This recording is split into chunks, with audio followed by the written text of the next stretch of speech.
Good morning, ladies and gentlemen, and welcome back to D&M Park here on the campus of Plymouth State University for Championship Friday and Day 3 coverage of the Little East Conference Softball Tournament. Hello, everyone. I'm Dan Salzer alongside Wes and Atwood, bringing you coverage of our first matchup of the day, as it will be an elimination game between number 2 seed Eastern Connecticut State University and the number 4 seed UMass Boston Beacons. Wesson, a very active day here at D&M Park yesterday, which saw us broadcast for 12 and a half hours, going all the way to 11 o'clock, started at 10, well, really 11:30 practically at that point. But just what an absolute crazy day, and we find ourselves all games being very close within 3 runs, and another tough elimination game to start the day between both of these schools. First off, looking at Eastern Connecticut State, and what can we say about them besides just the true grit that they showed against Conn and also against UMass Dartmouth, having to go extra innings twice? It was amazing to see this team pull through both times. Game 1 way back, it feels like years ago, but it was just yesterday at 10 a.m. A 8-inning game against Conn. Big pitchers duel between Sanson and St. Germain. Sanson going the full distance. Finally, Seymour Lewis breaking through, getting that run off a Wolski RBI single. And then they had to do it again. They came up for that big Game 4 with UMass Dartmouth, another elimination game, and that one going 10 innings. And again, aren't starting on them in the circle for the Warriors, but then Sansa coming in, getting that relief, having a huge game for them, shutting them down, and then finally picking up in the 10th inning. And Sanson once again starting here today, so she's been busy these last couple days. She had a fantastic end of that second game against UMass Dartmouth, would eliminated the Corsairs again in that 10-inning game, as you mentioned.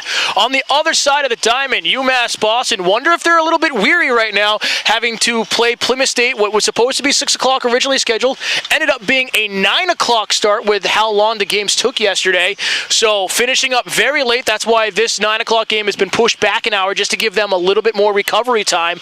But they had a hard-fought battle. Once again, having to face Dartmouth early on in their first game, pulling that one out with a 3-2 victory, holding on to a lead late after going up 3-1 in the 3rd inning. And then that really hard, really aggressive game against Plymouth State, which saw one of the assistant coaches, I apologize for getting who it was, getting ejected. A lot of close calls at first, and just a tough game for the Beacons, but they still find themselves in contention to head to the championship game here today. Yeah, I mean, it was everything you expected in a game where the winner would get an automatic berth into the championship.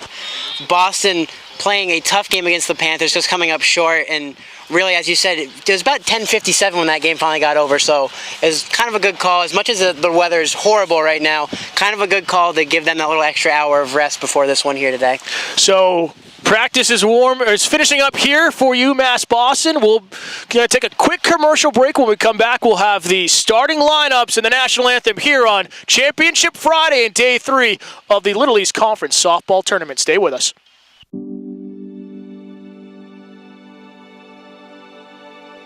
What separates UMass Boston from other schools is the fact that a large percentage of students commute. For me, it takes 2 hours each day to go to and from school, but every second has been worth it because the students that come here are serious about learning, they value their education, and understand where it'll take them in the future. This is what UMass Boston means to me.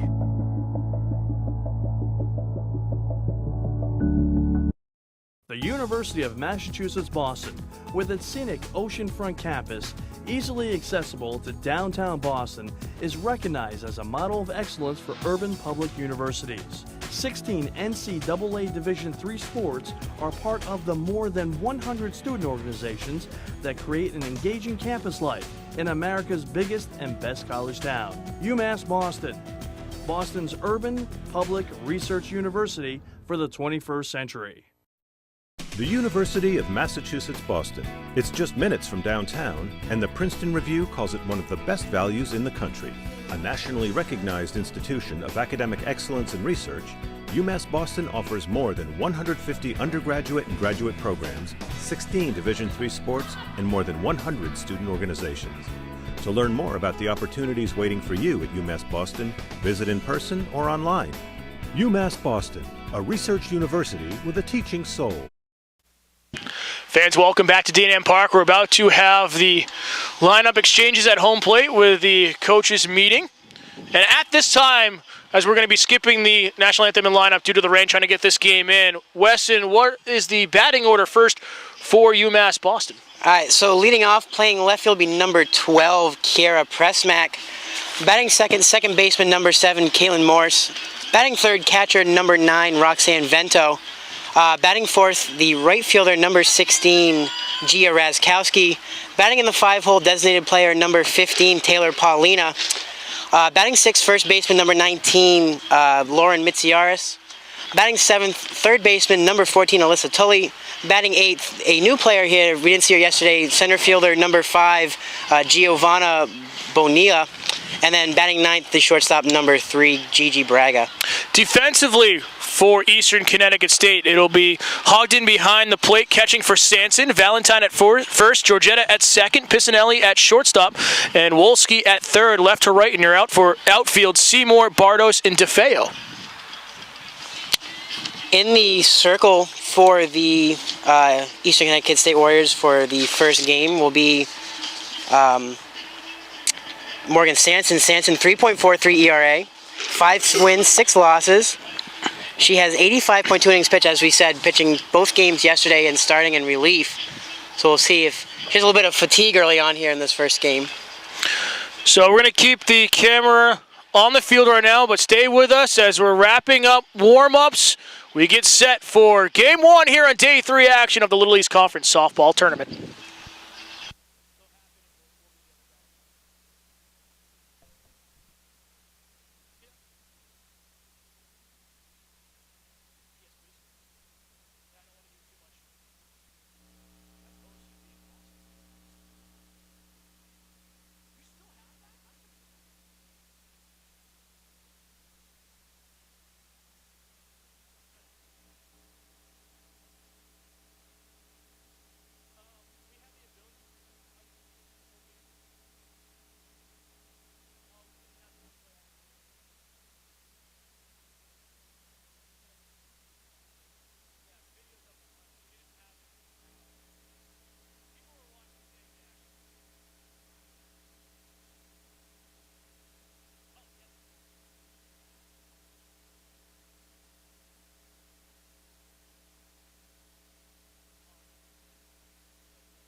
Fans, welcome back to D&M Park as we get set for the start here in game number 9 of the tournament.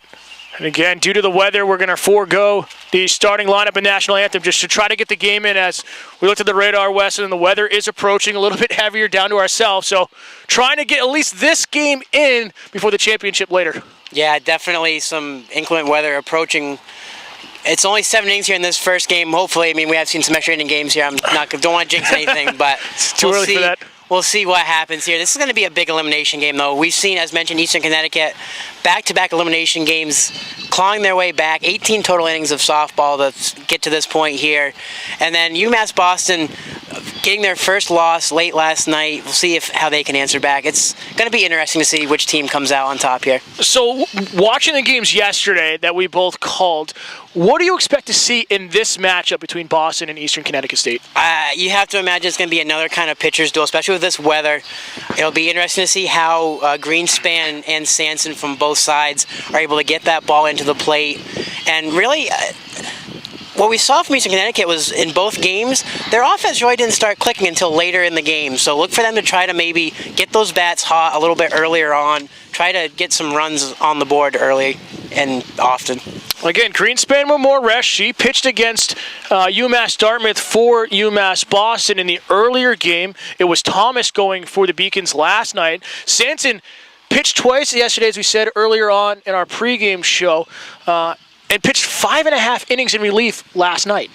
Yeah, definitely a big workhorse for her, as mentioned, coming in now with a total of 85.2 pitches, and we've seen that a lot, mostly with schools like Keene State with St. Germain, and I think we also had the one with Western Connecticut who had their pitcher going out a lot, but we'll see if the fatigue will set in here. Have to imagine she's got to be at least a little tired after all those innings of softball. Well, she looked absolutely phenomenal in relief, not giving up a run.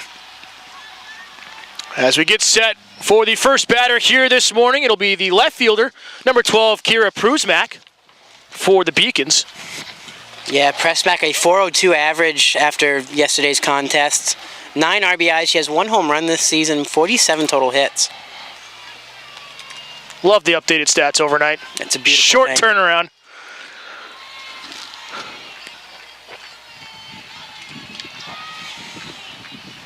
So the rain is coming down, but we are set to go here in game number 1. And Prusmak lines that one to left. That's going to drop. That's right field, but it will be foul.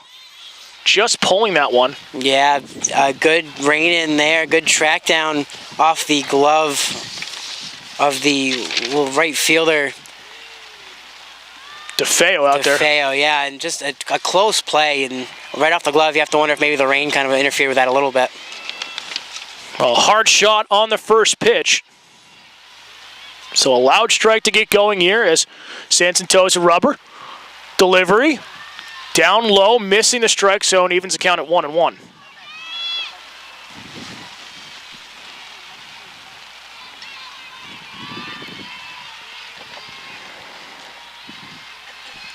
Delivery, bunted down right back at Sanson. Over to Valentine at first for the first out of the game. Smart move there by Pressmack just to try to kind of get that ball right to Sanson to see if she's feeling alert and awake there in that circle, but trying to run out the bunt. Just good throw there from Sanson. It's going to bring up the second baseman, number 7, Caitlin Morse. Yeah, Morse with a 273 average, 14 RBIs. In the dirt, Morse having to kind of skip away from that one with her feet.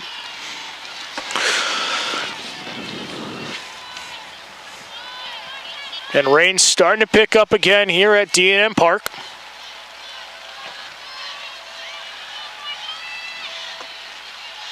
One-0 pitch. Down low, just missing the bottom of the strike zone. 2-0 count. Yeah, despite the rain, pretty good turnout here for this first game between East Conn and UMass Boston. In there, right over the heart of the plate for a strike. Nice pitch there by Sanson.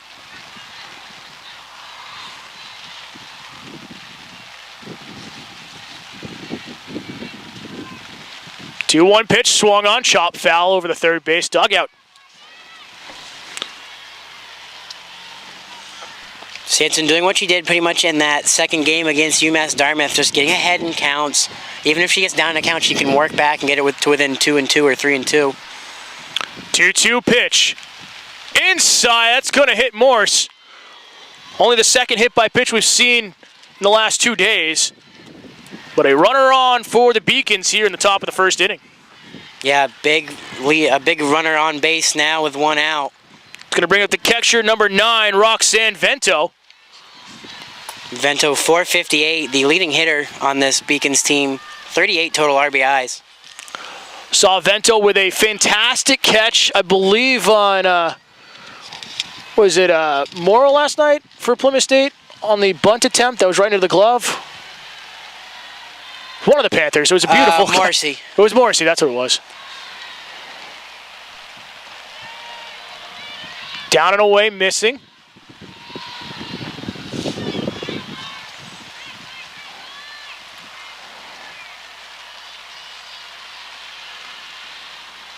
One balls, no strikes. That one's high and away, missing again.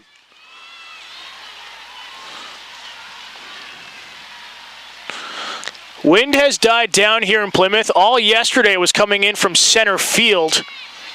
Only died down a little bit in Eastern's last game before picking back up against Plymouth and Boston. High and away once again, 3-0 count. And you have to imagine that ball for Stanton right now is just pretty soaking wet at this point. It's just a steady downpour. This is really where the top pitchers shine.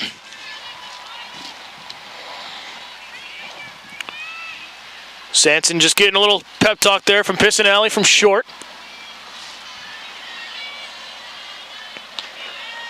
Red light all the way, taking it for a strike there is Vento.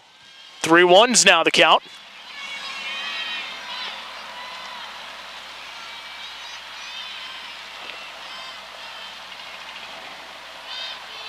Sanson with a delivery. And that will just miss. First walk of the game. Now 2 runners on for UMass Boston. So that will bring up the right fielder, number 16, Gia Raczkowski. Raczkowski, 351, 31 total RBIs. Against the Panthers last night, she was 1 for 4 with 2 strikeouts.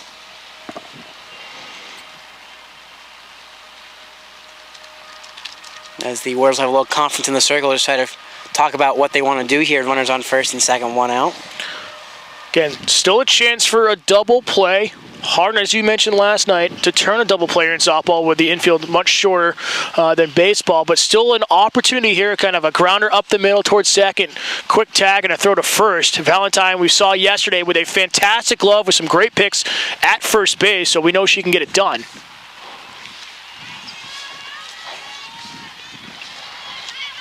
Sanson trying to get out of a jam. Again, both teams facing elimination here this morning.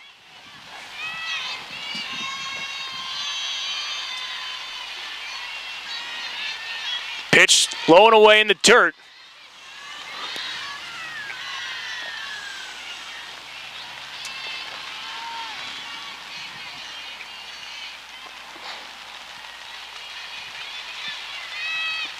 One-0 pitch. High inside as that's going to be popped foul behind the press box. Evens the count at 1-1. Raczkowski's just making some contact there. She was not quite expecting that inside pitch, I don't think. Fans still slowly turning up to D&M Park. Swung on, big swing and a miss. No advance for the runners. Raczkowski was looking for the fence. We'll see what Sanson decides to do now. I'd expect this pitch to be low in the zone, though. Try to either get her to swing on top of it or hit that ground ball. 1 ball, 2 strikes in the delivery. It slips out of her hand all the way to the backstop, and the runners will advance. Now 2 in scoring position at second and third, with Morse at third and Vento now at second on the wild pitch. Yeah, that one a little too low in the zone. You got it right, though. Yeah. So I'll even it up at 2-2 for Raczkowski.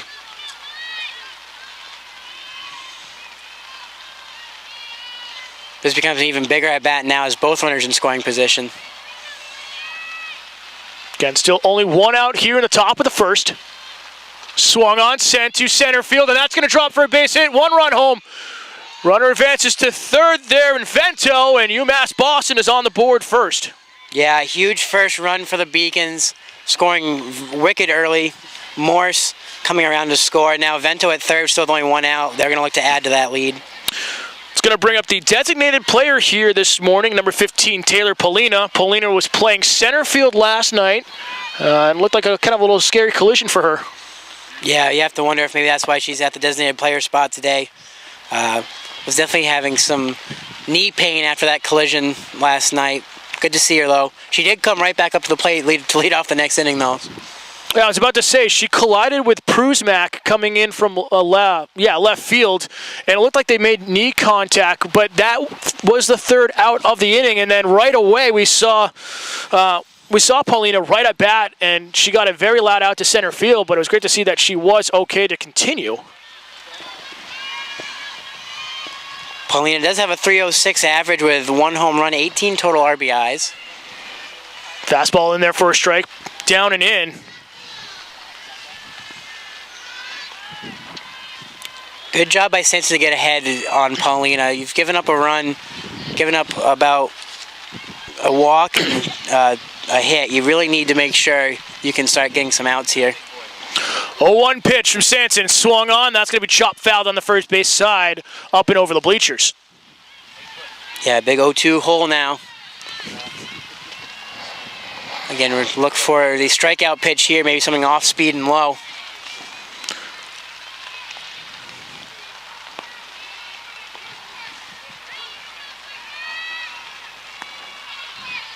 Looks like Paulina just getting some instructions on where to place this one if she can.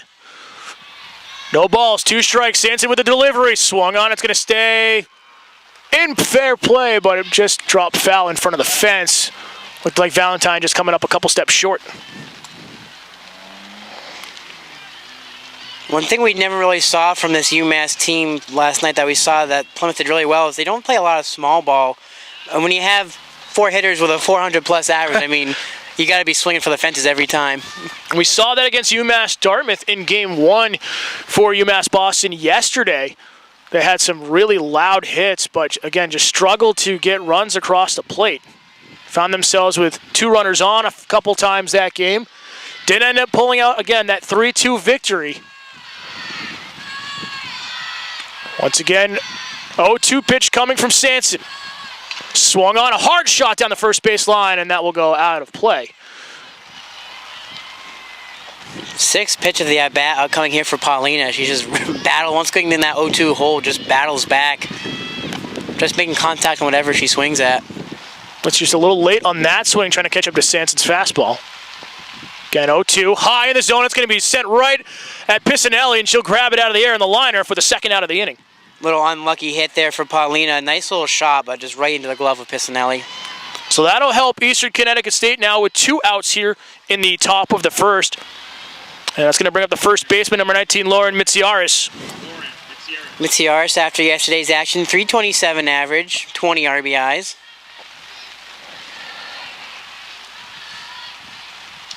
Big swing. It's going to be foul-tipped. Looked like it was off the mask there of Hogden. Was 0 for 3 in the game last night against Plymouth.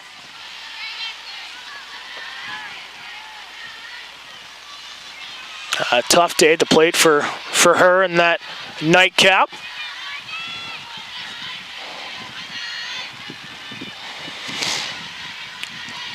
Sanson ready in the circle with the delivery. Swung on, that's going to be popped up. Staying in the infield, Valentine underneath it, and she drops it in foul territory. That should have been the 3rd out. Second ball hit over into foul territory now that the Warriors have not been able to put away. Yeah, it was DeFeo at the first pitch of the game that she dropped in foul territory in right field. And luckily it's in foul territory, but those add up after a while. Those second chances will have a problem.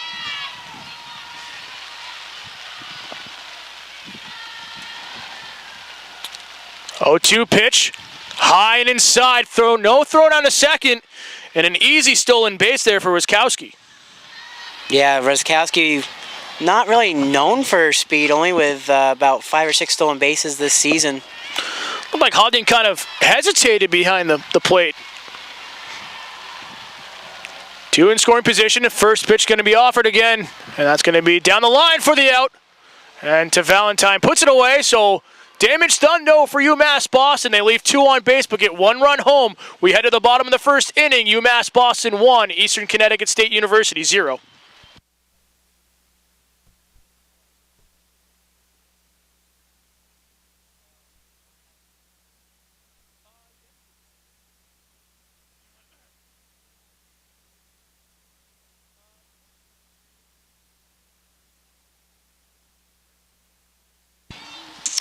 Taking a look now at the lineup for the Eastern Connecticut State Warriors. Leading off the shortstop in number 2. Sorry, I gotta get my roster here. Sarah Pisanelli. Batting second, center fielder number 28, Samantha Bardos. Batting third, designated player number 34, Kristen Ryan. In the cleanup spot, second baseman number 15, Gina Giorgetti. Batting in the 5-hole, first baseman number 10, Samantha Valentine. 6, the left fielder, number 12, Jessica Seymour. Batting 7th, the third baseman, number 6, Crystal Wolski. We saw Wolski in a pinch hitting role yesterday, getting the start here, mostly due to her 2 RBIs she got yesterday. Twice we saw her in the pinch hitting role. And then batting 8th, the right fielder, number 4, Rebecca DeFeo. And then rounding out the lineup, catcher number 33, Megan Hogden. Defensively for the Beacons, Greenspan towing the rubber in the circle. Catching will be Vento behind the plate. Mitsiaris at first, Morse at second, Braga at third, or at shortstop, my apologies. Tully at third, and then left to right in the outfield, Prusmack, Bonilla, and Raczkowski.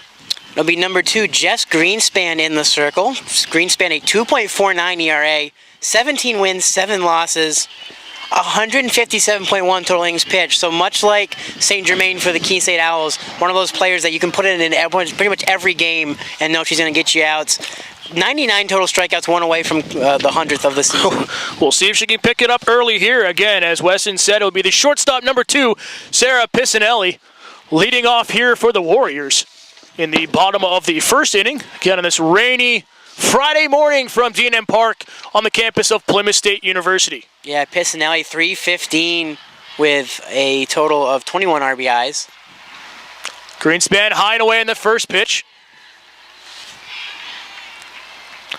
Again, fans, be a part of our broadcast here this morning on Twitter using the hashtag LSC Softball and see your tweets live on the air. Another high and away pitch. Quickly, 2-0 now the count. Be interesting to see how the Warriors respond here. They've given up the first run of the game, but we saw them claw back, especially that game against UMass Dartmouth, numerous times. 2 balls, no strike. Greenspan ready for the delivery. That one's over the plate. A nice fastball there. Again, the winner of this game will advance to the championship game against number 1 seed Plymouth State University, which will be half an hour, give or take, with the weather after this game. 2-1 pitch, high, swung on. Pisanelli gets a liner to left. That's going to get right past Prusmack. And in there with a standing double for Pisanelli in the leadoff. Huge leadoff hit there, extra base hit for Pisanelli. Only her 9th double this season. Look for her now to get in here with a great hit from Bardos. Well, I'll bring up again that center fielder number 28, Samantha Bardos. Bardos 283 with 23 RBIs, a huge opportunity here with the speedy Pisanelli on second.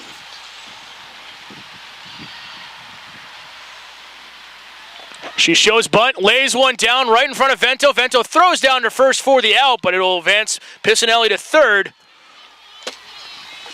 Kind of hard to see from our vantage point, but a beautiful bunt nonetheless by Bardos. Looks like it landed just right in front of the plate, able to easily move Pisanelli to third. So a nice sacrifice there by Bardos. That's going to bring up the designated player number 34, Kristen Ryan. Yeah, Ryan for the Warriors this season, batting .354. Just behind Gina Giorgetti, 1.355. 6 home runs, 22 RBIs. She has the power. Greenspan with the off-speed breaking ball. It just dies at the plate. Missing low for a ball. And Dan, this is what we expect from these Warriors. If they get down, they can claw right back. We've seen it time and time again yesterday.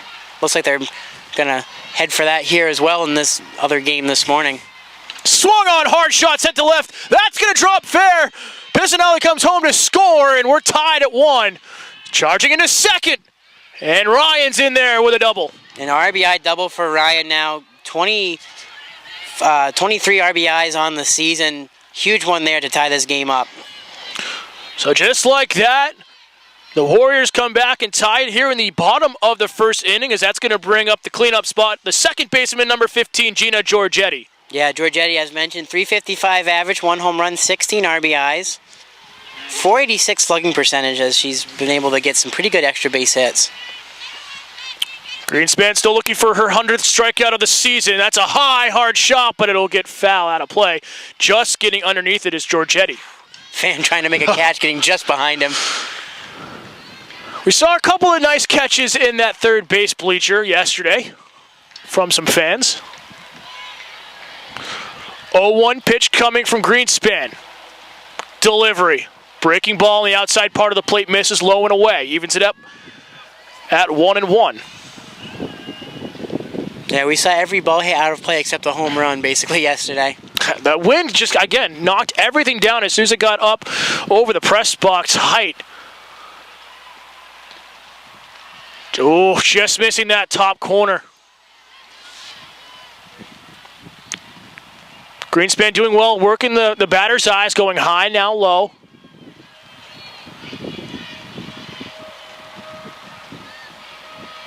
Got only one out this inning. Arbudos a sacrifice, but down into the dirt. Giorgetti's going to be very selective here on 3-1. If it's there, she'll take a whack at it, but pretty much taking anything that's close to being outside the zone to get on base.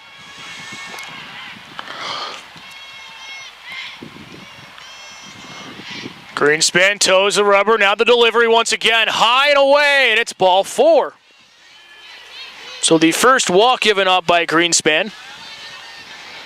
Yeah, Greenspan struggling early now. Back-to-back doubles as well as a walk. Going to have to really work out of this jam here. It's going to bring up the first baseman, number 10, Samantha Valentine.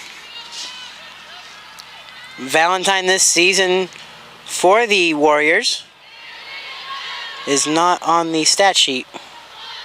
There she is, 303, 11 RBIs. She had to be on there. I was just like, couldn't find it. First pitch in there for a strike from Greenspan. Hard shot, but it'll be foul on the first base side. Again, rain now starting to let up. Kind of back to a sprinkle at the moment before, is a steady rain before. Not quite a downpour, but getting close. First time we've seen Greenspan with an 0-2 count here. We'll see what she can do with it. And runners on at second and first with Ryan and Giorgetti, respectively. Low, away, into the dirt. Nice job there by Vento to keep it in front of her and prevent the runners advancing. Yeah, Greenspan's going to try to live down there this whole at-bat. Try to either get Valentine to swing over top of it or ground one into a double play, potentially. 1 ball, 2 strikes. The delivery. High, missing at head height. So can't get Valentine to chase it up in the zone.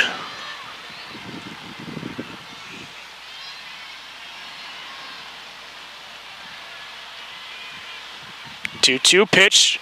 Swung on, again, pulled foul on the first base side, almost into the dugout of the Beacons. Greenspan's in an interesting scenario here now. She's given Valentine both a low pitch and a high pitch, so Valentine knows where to look. And you don't want to have a full count, so you have to kind of keep it in the zone. Look for this one to maybe possibly be inside. That's where we see Vento setting up right now. Swung on, high shot, sent to center field. Vanilla underneath it for the second out of the inning, but allowed out there for UMass Boston.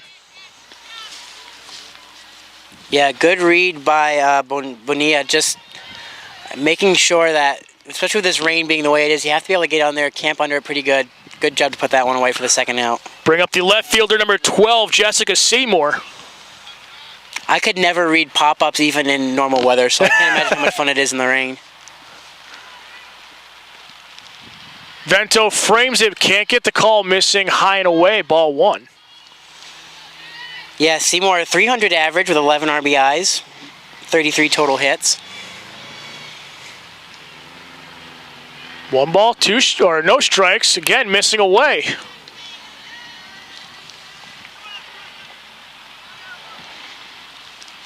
Really, Greenspan can forget about the runners on. Just focus on trying to get a ground ball out here. Get out of this jam. In there, top of the strike zone. Yeah, now that Seymour's seen that, I expect her to start delivering on some of these pitches. 2-1 pitch coming. Swung on, missed. Even to count at 2-2. Seymour not expecting that little breaking ball there at all. I think she was expecting a fastball in the zone. Again, Ryan at second, Giorgetti at first for Eastern Connecticut State with 2 outs here in the bottom of the first inning. And Vento tried to pull that one back in, just missing away. Yeah. We saw Vento last night do a really good job framing some pitches for Smith in that game against the Panthers. 3-2 pitch. And that's going to be a chopper at third. Touching the base there easily is Tully. And that'll end the side. But just like that, Eastern Connecticut State ties it up. We head to the top of the second inning, tied 1-1.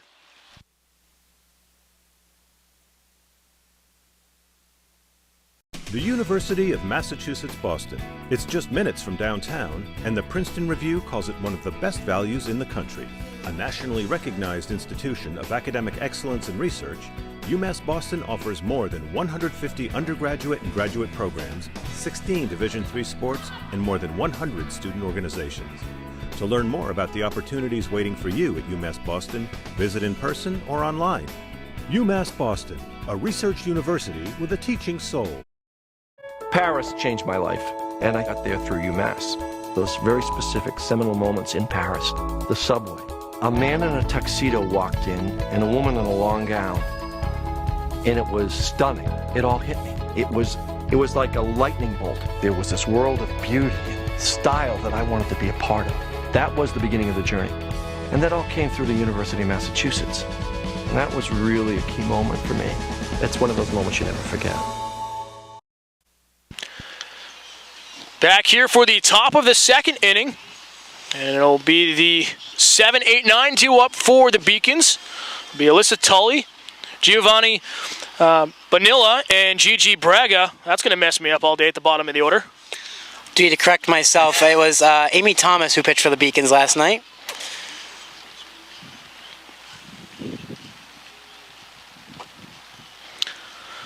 So Alyssa Tully will lead off, third baseman, number 14 for UMass Boston.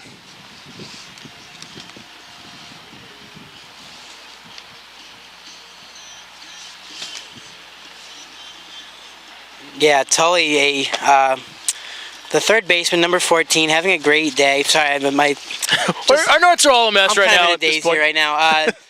290 after last night's contest, 8 RBIs, 7 doubles, 31 total hits. So look for her to get a pretty good leadoff shot here for these Beacons, perhaps. So you see off to our right, Plymouth State now arriving, getting ready just in case we were able to get that championship game in with the rain approaching from the south. But we're down to the last 3 teams in the Little East Conference. These 2 teams playing now and Plymouth State. So we get set for the top of the second inning. Sanson with the delivery. That first pitch is fouled off into the bleachers on the first base side. Off a couple of umbrellas. Nice little bounce there. Yeah, the fan then didn't see that one coming. Just kind of shook him up a little bit, but he's good to go.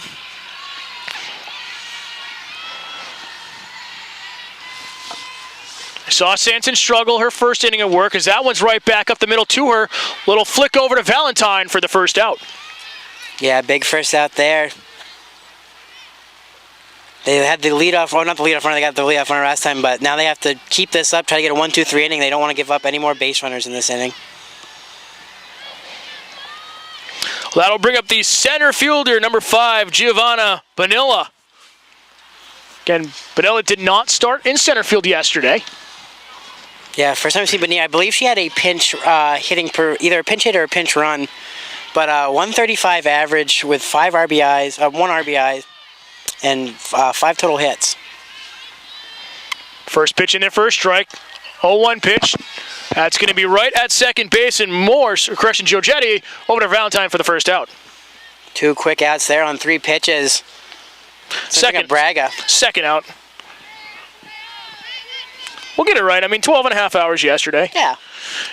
Shortstop number 3, Gia Braga. Had a pretty decent day, if I'm not mistaken, yesterday. Yeah, Braga now the .316 average, 6 RBIs. Against the Panthers last night, went 1 for 2 with a walk and a run scored and a single.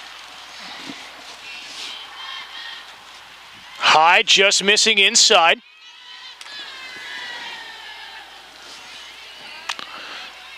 Again, that rain letting up for the moment. Still coming down lightly, kind of really helping Sanson feel the ball a little bit more. As I say that, she sails that one high. Yeah, that one just getting away.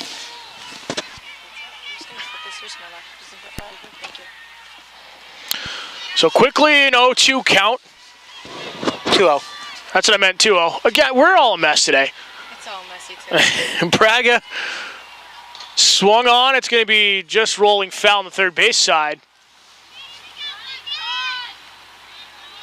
The fact that we survived 12 and a half hour broadcast yesterday. It's pretty amazing. Just amazing. Great yesterday.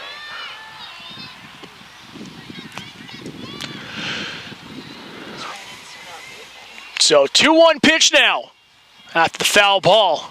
Into the dirt. Makes it 3-1. See how they can get out of this after 2 quick outs now, a 3-1 count. Expect this one to at least be in the zone.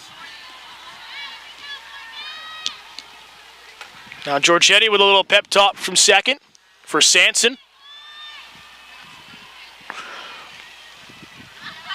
Low and ball 4. The second walk given up by Sanson. And with 2 outs, UMass Boston has a runner on first. As we head to the top of the order once again. And Kira Prusmak. Yeah, Prusmak with a 0 for 1 so far in this game. Grounded out way back in the first inning. Right back to Sanson in the circle.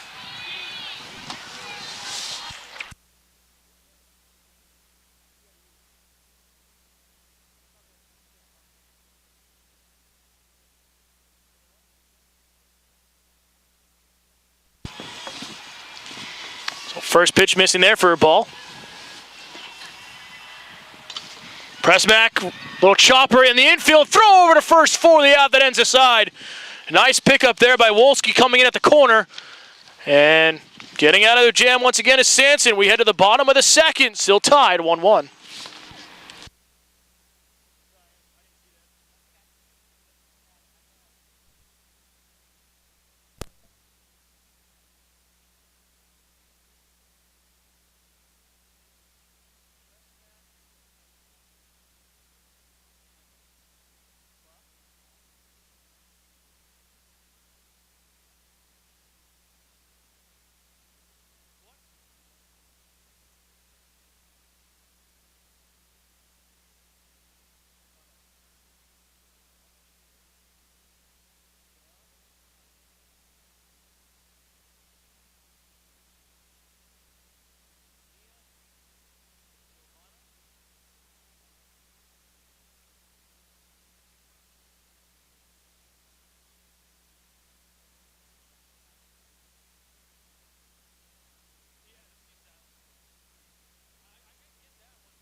Back here at D&M Park, here in the elimination game between the 2 and 4 seed Eastern Connecticut State and UMass Boston. And it'll be the 7-8-9 due up for Eastern Connecticut State here in the second inning. It'll be the third baseman, number 6, Krista Wolski. Yeah, Wolski has mentioned 2 big games yesterday, pinching appearances, but she got about 2 more RBIs to add to her total of 3.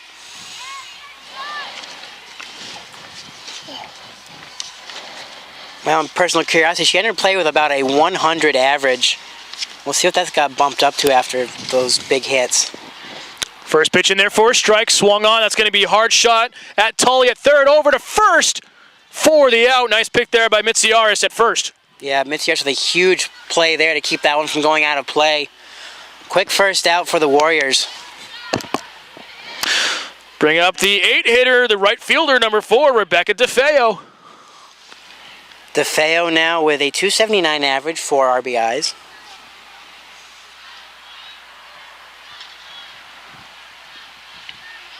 Greenspan with a little breaking ball, catching the plate. Nice pitch there.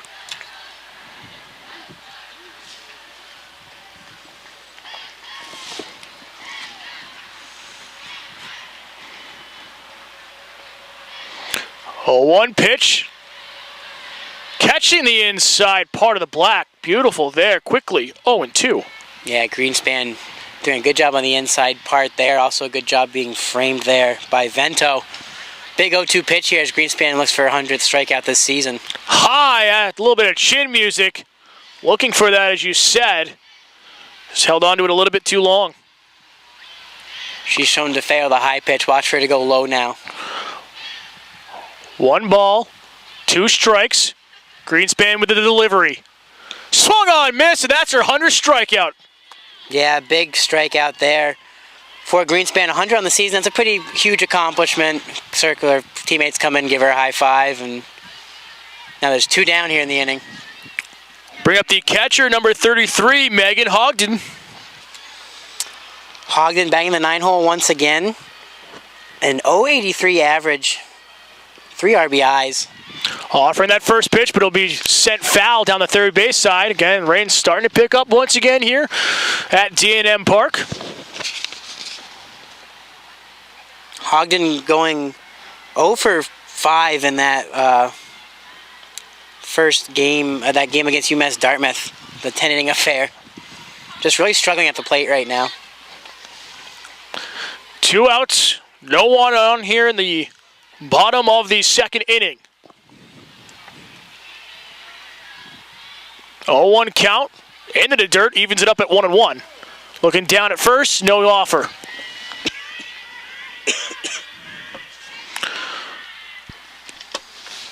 Thought she went around, but able to hold the bat head back. Sanson with the delivery, missing away. Vento once again trying to frame it on the outside part of the plate. Yeah, unfortunately there's a big blob heading our way, but if the weather was like this, we'd be perfectly fine here at D&M Park. There's a little light rain falling right now. 2-1 pitch, high and away once again. 3-1 now. Again, Greenspan making some quick work of batters, but then falling behind after some quick outs. 3 balls, 1 strike. Greenspan with the delivery. Inside just, and it is in there. Late call once again, but nice battle back here by Greenspan to make it a full count. Yeah, Hogden's just getting ready to chuck the bat and head for first. And trying to go 1-2-3 this inning is Greenspan. The delivery swung on. It's going to stay on the infield. Underneath it is Braga, and she'll get it for the out. So 1-2-3 goes Eastern Connecticut State. We head to the top of the third, tied 1-1. My name is Kirsten Morrison, aka Keek. I'm a senior here at UMass. I'm in the Exercise Health Sciences program, and I play volleyball, basketball, and softball. You know, I came here for volleyball, and I chose between basketball and softball, and I went with basketball my freshman year to play, and it's always kind of been a thing that I wanted to do is play softball my senior year. And after talking with Coach Daggs, she was like, yeah, come on the team, and I was like, all right, and here I am playing 3 sports this year. Being a beacon, I don't even know if words can describe. You know, coming here as a freshman, I was a little nervous and scared. But, you know, I walked in these doors and they all had open arms. You know, they showed me the ropes. You know, the coaching staff, the athletic staff, the chancellor, the vice chancellors, everyone here is so welcoming, and I really can't stress enough about how much this is really a second family for me here at UMass. I got my 1,000 points this year. It's amazing. I don't even think words can describe how I feel about it. It's something I've always wanted to do my whole life, and doing it here with my teammates and the coaching staff here is just an unbelievable experience, and I'm so happy to be able to do that. I'm doing my internship this summer at the Quincy YMCA, and I really hope to be coaching in my future.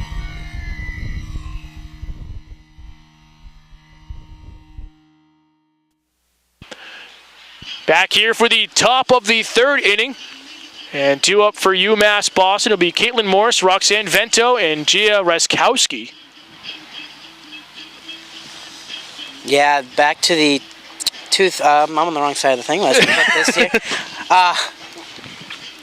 No, I was on the right side. Okay. It should be 2, 3, 4 due up right now. Morris, Vento, Raczkowski, just like you said. A big thing, Morris was the only run to score for the Beacons so far on that hit by pitch. We'll see if she can get a hit or at least a walk here to lead off. She was able to get the third on that wild pitch by Sanson earlier. Again, the rain's starting to pick up. We're going to keep an eye on the radar. I wish we could show you guys on the screen, but it is coming. What an interesting reach behind with the bat, one-handed, and trying to lay down the bunt, but right over to first for the out. That really caught me off guard. I don't even have words to describe what that just was. I really wish we had a replay activated today, but swinging, rolling the bat behind your back and laying down the bunt. What just happened? I'm going to have to go back and look at that when we go back. We can go in and check the on-demand because that, I still can't wrap my mind around what just happened. It's too early in the morning for that. First pitch missing for a ball, but it will bring up the catcher, number 9, Roxanne Vento. Yeah, Vento walked back in the first inning, made it all the way to third. 1-0 pitch, high and away there by Sanson, trying to pick that top corner with a fastball. I've seen like Facebook shared videos of crazy plays like that, but I've never actually seen it in a game. And you wonder, is it even worth being fancy like that early on in an elimination game? I mean, granted, it throws off everyone. Big swing and a miss, strike one. Yeah, you have to wonder if maybe Morse was just trying to catch the pitcher and Sanson off guard, but she was right there to field it cleanly. Another big hack at it, evens the count at 2-2. Nice job there by Sanson with a couple straight fastballs. Yeah, that swing there shows you why Vento leads the team with 6 home runs. Huge hack there. She makes contact. That thing is going to be powered with the wind pretty much dead here today. A little bit late, chops that one foul on the third base side, out of play.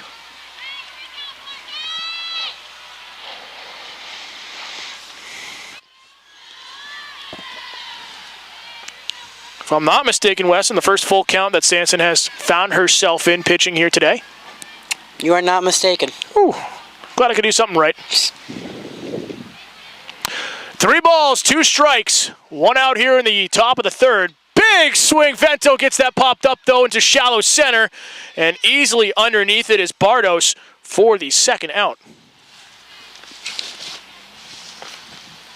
UMass Boston, the Warriors here trying to answer with a 1-2-3 of their own after the Beacons picked one up in the bottom of the second. Now with 2 down for Raczkowski. Thank you, UMass Boston. It's the California bunch she tried to lay down, the roll behind the back with the bat. It's going to bring up the right fielder in. And Raczkowski, Gia, trying to get something going again. Yeah, had the RBI single that scored Morris back in the first inning.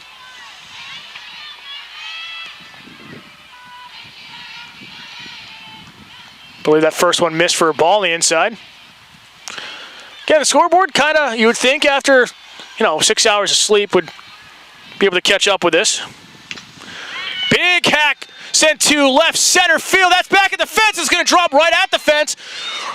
Heading to second, Raczkowski will get in there for a standing double, and that was inches away from a home run, the first one here at D&M Park. Yeah, when that was hit, the trajectory heading right next to us on the right, I thought that was just going to crawl over the fence.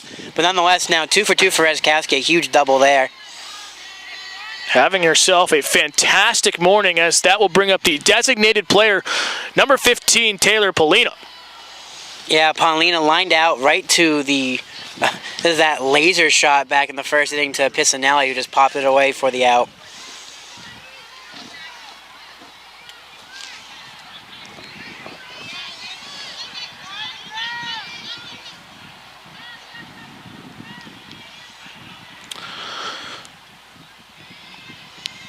2 outs, runner in scoring position at second. UMass Boston trying to get the lead back here early on in this game. Slapping down a bunt there is Polina. Throw to first. It's going to sail into right field, and a run will come home. UMass Boston regains the lead. Yeah, just an airy throw there from Sanson, just way over the head of the first baseman, Valentine. And good job here by the Warriors to come in and kind of settle her down. That's not something you usually see from her. Yeah, tough one there, but nevertheless, good small ball by UMass Boston to retake the lead 2-1, as that's going to bring up the first baseman, number 19, Lauren Mitsiaris. Yeah, Mitsiaris 0 for 1, grounded out back in the first inning.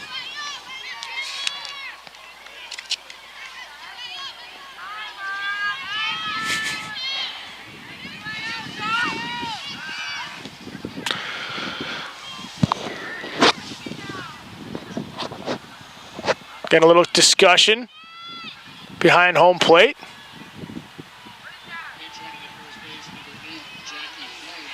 Maybe a pinch runner at first. That's going to be number 8, Jackie Flynn.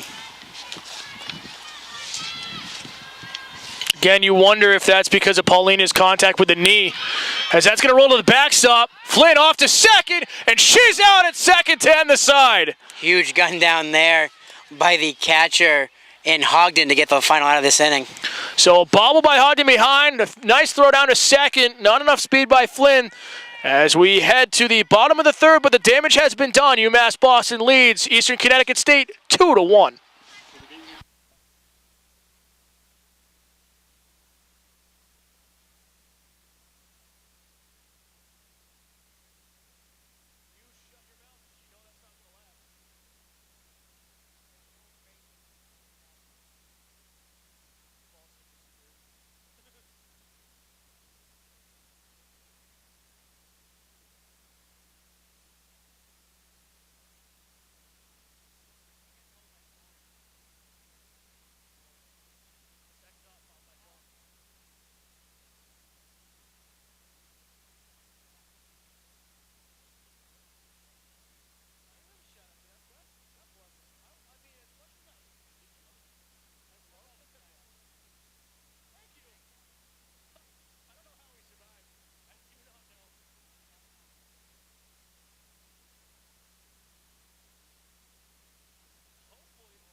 Basically, they're going to try to just get back here at D&M Park as we head to the top of the order for the Warriors.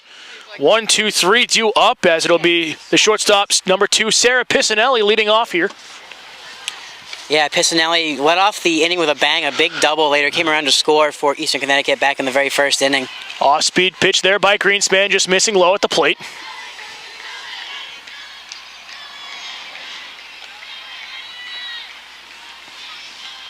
Again, we'd like to thank everyone for joining us in this morning matchup. Big hack sent foul on the third base side. Yeah, it's a big elimination game. We saw 3 yesterday. 3 teams go home: Keene, Western Connecticut, and UMass Dartmouth. And I still can't believe just how crazy those elimination games were. 2 late innings, extra inning games, 10 innings, 8 innings. Eastern Connecticut in both those games. You know, it was Plymouth State with a 3-0 win over Western Connecticut State to eliminate them at the noontime game, which is really the 1 o'clock game. Quickly 2-1 now the count to Piscinelli. And again, we haven't seen a blowout. Everything has been 3 runs or less here this tournament, here at D&M Park. Yeah, and I mean, we were talking about it yesterday, we'll talk about it again. That's just the way the Little East Conference has been all season. A 4-way tie for the lead between the Beacons, both Connecticut States, and then Plymouth, and then even a 3-way tie for the last spot. So you knew it was going to be a heck of a tournament coming in. 3-1 pitch from Greenspan. Swung on, sent to center field on a liner, and a nice catch there by Bonilla for the out. Yeah, Bonilla tracking that one down, a good job. Wind here kind of picking up a little bit as this next approaching storm makes its way up here, so a good job to rein that one in. Bring up the center fielder, number 28, Samantha Bardos. Bardos laid down a beautiful sacrifice bunt back in the first, right in front of the catcher at the plate. Greenspan with the delivery. That's going to be sailing high out of the zone.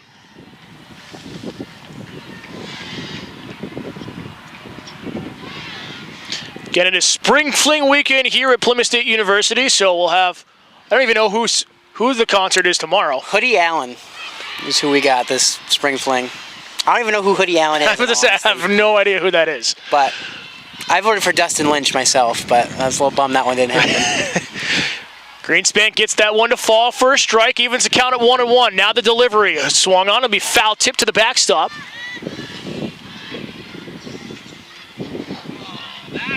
Bardos trying to catch up with that one there.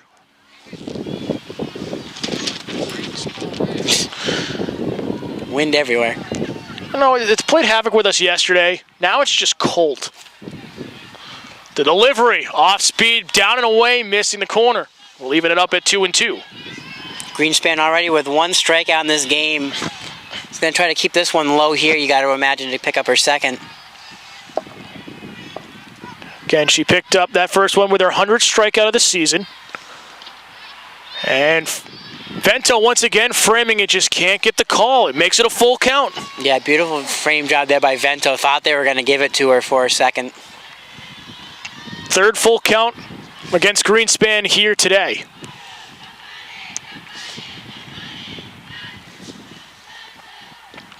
Bardos slaps that one foul on the first base side.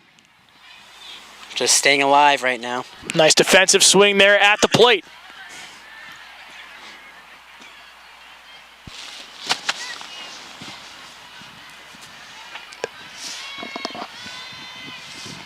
Greenspan gets ready. 3 balls, 2 strikes to Bardos.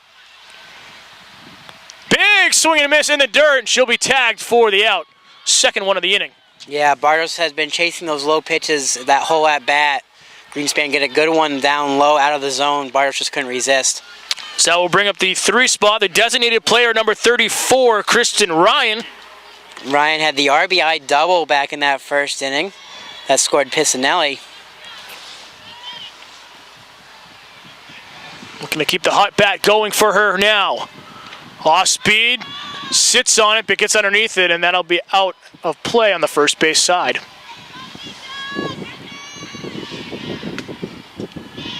Greenspan trying to have her second straight 1-2-3 inning here.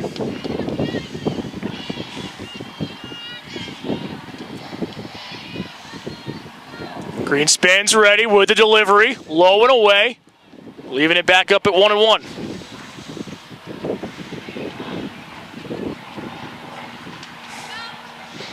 Going to shout out once again to the fantastic grounds crew that worked tirelessly yesterday, along with the administration staff, to make sure every game here went smoothly. Big swing, and that's going to be pulled foul. Thought that had a chance to stay in play just for a second. Yeah, grounds did a great job yesterday. And, as tired as I am today, that night game here was pretty cool. That was fantastic to see. And also, everyone up in the press box, the administration staff here for Plymouth State Athletics. We had 9 games going on yesterday between a doubleheader baseball for Plymouth State on senior day against Rhode Island College. As we have a pitch here, 1-2, swung on, sent foul now the other way to the first base side. It was the Keene State, Plymouth State women's lacrosse semifinal behind us over at Arnold Field, and then the 5 games here. Just a fantastic day, and everything went beautifully smooth. Yeah, a little rocky beginning with our internet problems. But aside from that, it was a beautiful day, great day for softball. Shot sent to right field. That's going to drop. It's going to roll past the right fielder, Raczkowski. Rounding second is Ryan. She'll be in there with a stand-up triple. Huge hit there from Ryan now. Had that double in the first, now at third. It's going to take a 2-out hit to bring her home, but... Oh, they're actually going to say it went out of play, so they're going to have her style go to second. I was looking over there, I thought that the line was about over there somewhere. Yeah, it's hard to see because where we're sitting at the picnic benches in center field, we've got the top of the outfield fence kind of blocking our vision of the lines. A chill comes down our back as the wind, as I mentioned, died down before. Now starting to pick back up again in center field, heading towards home plate. Still, though, a huge hit there. Another double, ground rule double this time for Ryan now. 2 for 2, as it looks like the Eastern Connecticut coaches coming out to just kind of see what happened. Yeah, I think he's wondering on the call why it was ruled dead on the ground rule double. But nevertheless, another solid hit there for Ryan, as that's going to bring up the second baseman, number 15, Gia Raczkowski. Yeah, Giorgetti walked back in the first inning. Eastern Connecticut trying to get a two-out rally and tie it right back up here in the third. And that will miss away.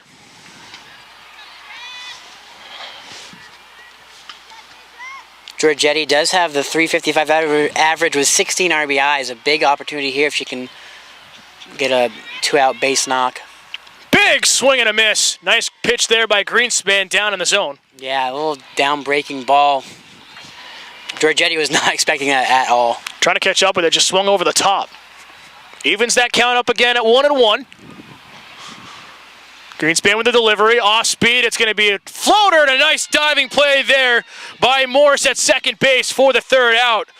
So a couple runners on here so far for Eastern Connecticut State, and they find themselves down by 1. We head to the bottom of the third inning. UMass Boston 2, Eastern Connecticut State 1. Take me out to the ball game. Take me out to the crowd. Buy me some peanuts and Cracker Jacks. The UMass Boston Beacons baseball team, who went 23-15 this year, and have consistently been a leader in their conference without having a home field to play on. That will change next season. I am so happy and excited to join Boston College High School and your wonderful president to celebrate this symbol of our institution's friendship as well as our shared commitment to this special neighborhood. Not only are we thrilled to be building a new ballpark with our neighboring teams and for all of our neighboring teams, but we could not be happier to provide more space. It's not just for us, Father Monin. It's for the youth of Dorchester and South Boston to be able to play as well. So your field will be used by quite a few of us for so many wonderful things. But my hope is that the sound of the bat, that's so irresistible to us at Fenway Park, will echo through this field and will call further together the academic communities of BC. Back here at D&M Park on the campus of Plymouth State University. Still more discussion happening with the Eastern Connecticut State coaching staff to get the correct ruling on, where the out-of-bounds territory is here at D&M Park. We don't have any foul poles here. I guess they are coming here soon. So we'll have them in place for next season. As it's a temporary, as it's a shared field with the youth association here in Plymouth. But it was a ground rule double. It is confirmed. But we head to the top of the fourth inning, and 6, 7, 8 due up, Weston. Yeah, and as hard as it is for us to see it from this angle, it's also equally as hard from their angle over there, the farthest part away from the field.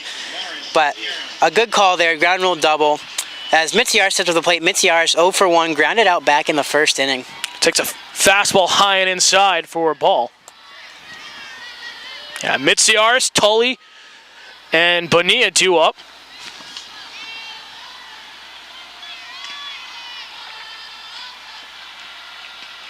Big swing right back at Sanson. She picks it off the ground and over to Valentine for the out. Nice pick there. Thought for a second that was actually a line out, but just hitting the bottom of the dirt there. Big scoop by Sanson, who goes on to first for the out. Bring up the third baseman, number 14, Alyssa Tully. Yeah, Tully 0 for 1, grounded out to second base in the second. 3 straight batters grounding out to the second baseman in Giorgetti. First pitch missing there for a ball. Tully's been kind of busy the last day and a half at the hot corner. Yeah, she's had some pretty big defensive stops for the Warriors. Sanson gets that fastball low and away for a strike.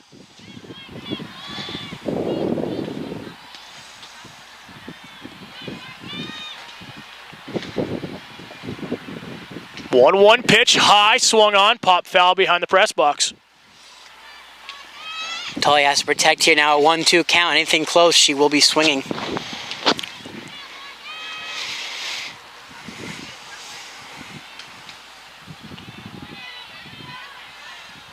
Sanson ready with the delivery. High, swung on again off the press box. The first one here today. That one actually hit the scoreboard for a second. Again, only one into the press box yesterday, as you mentioned, off of a bunt, which is a rather unique way of doing it here at D&M Park. I was talking with Ken Charrington last night after all the games. He did not even see that ball until it was literally right next to his computer. Big swing sent to left field. Chasing it down, though, nicely is Seymour. And it'll be a loud second out. Big job there by Seymour. Running into the fence, luckily able to catch it and kind of brace herself, not running into it full bore, but 2 quick outs now. Be Giovanna Bonilla due up, the center fielder, number 5. Yeah, Bonilla today, again, another ground out right over to Valentine at second, 0 for 1.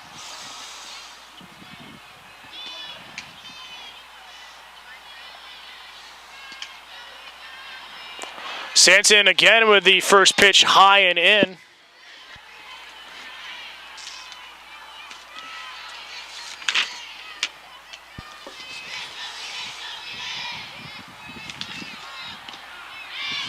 That one catches the zone.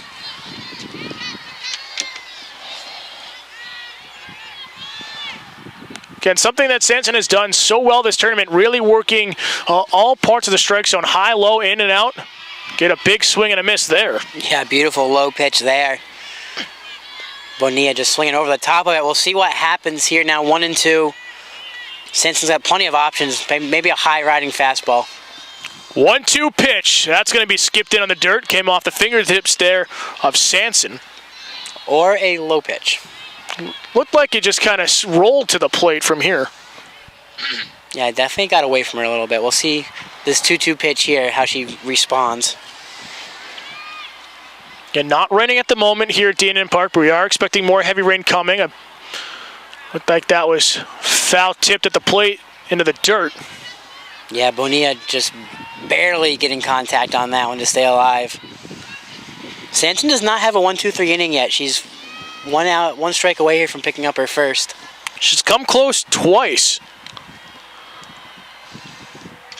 Chopper down to second, throw over to first, and there's the 1-2-3 as we head to the bottom of the 4th. UMass Boston 2, Eastern Connecticut State 1.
Back here at D&M Park for the bottom of the 4th, Samantha Valentine leading off the inning for the Eastern Connecticut State Warriors. Valentine 0 for 1 with a fly out.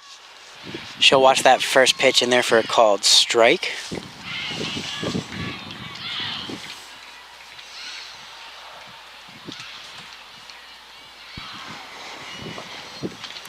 High in the zone. Back to a 1-1 count. You got to get the legs moving right now on a day like this, Weston. Yeah, I'm standing up now. The sitting was not working for me. Get the blood pumping here. Valentine, high shot to shallow right field. That's going to drop for a hit. big diving effort there by Raczkowski. I got a little nervous. 3 UMass Boston players all heading for the same spot. We saw a collision already once from them last night, and I never heard anyone call anyone off, but Raczkowski had the little dive, getting the ball off the ground. Couldn't catch up with it, had to slide on her knees to keep it in front of her to prevent that rolling to the wall, as that's going to bring up the left fielder, number 12, Jessica Seymour. Yeah, we're also going to have a pinch runner for Valentine on first. Wait to hear who it is. Seymour grounded out to third base on the first inning.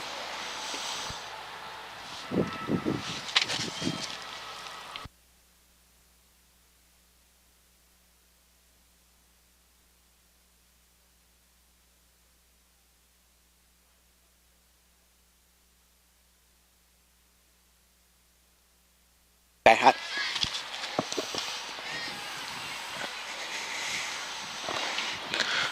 So Eastern Connecticut State looking to tie things up here in the bottom of the 4th in this elimination game. First pitch sailing, tailing almost, going up in the zone. Yeah, Seymour worked a full count in the first inning. We'll see if she can be able to be selective here once again. That one in there for a strike. Looks like Greenspan really loves the 1-1 count.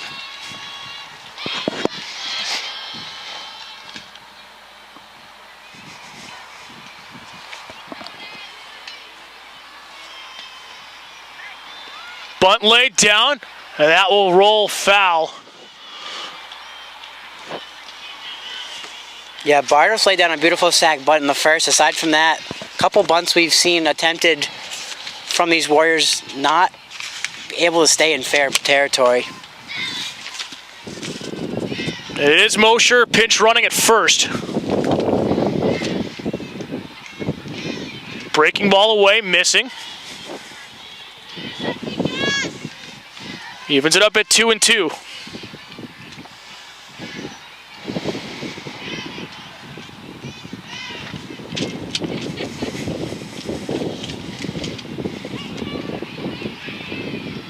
Foul tipping that, staying alive at the plate. Seymour doing well here.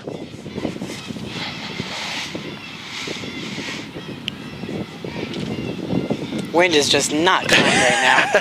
Just trying to batten down the hatches right now here in center field. Again, it's been all, for the most part, small ball, as that's a pitch away. Nose throws down to first, makes it a full count. Second full count now Seymour's face in this game.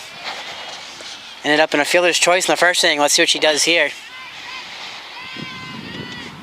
Grounded it right over to the third baseman in Tully. That one's in there, strike 3 looking. Inside pitch there from Greenspan. Kind of a surprising call there, but she must have been cracking the plate a little bit.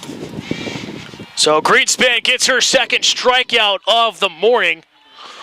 Third strikeout, I believe. Is it third? Yes, it is. I missed the bottom of the book there. So yes, third, as that's going to bring up the third baseman, number 6, Krista Wolski. Yeah, Wolski 0 for 1, grounded out back in the second.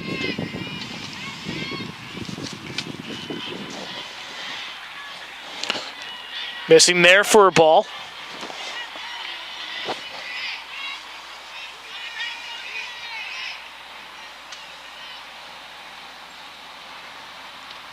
Again, Wolski having to lean away from the plate. Inside again, 2-0. Yeah, big 2-0 pitch here coming from Wolski. We'll see what she can do. Big hits for her yesterday. Greenspan with the delivery. That one's low and in there for a strike.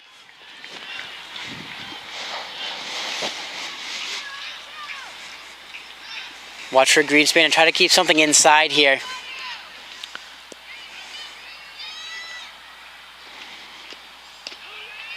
Or outside. Just a bit outside. 3-1 count. Just a bit outside. Favorite movie quote ever. Nothing like a Harry Doyle quote. Gotta love Major League. 3-1 pitch. Swung on. That one be chopped foul. Back to a full count. Second straight full count now from Greenspan. And she has to kind of skate out of danger. Got the strikeout looking last time. We'll see what happens here with Wolski. It's nice to see Eastern Connecticut State battling here at the plate, getting that pitch count up. Swung on chopper at third. Nice pick by Tully. Over to second for the force out, and they get it. Yeah, kind of a high throw there. A huge save by the second baseman in Morse to keep that from ending up in the outfield. Not only that, but you get the runner at second, a big out there for the Beacons. So Tully got one that over to Morse. So Wolski will reach on a fielder's choice. She'll be at first, and that's going to bring up the right fielder, number 4, Rebecca DeFeo. Yeah, DeFeo today 0 for 1, struck out swinging back in the second, the first K that Greenspan was able to pick up. Season strikeout number 100, as we've mentioned. Just a great accomplishment for her to get over 100 strikeouts.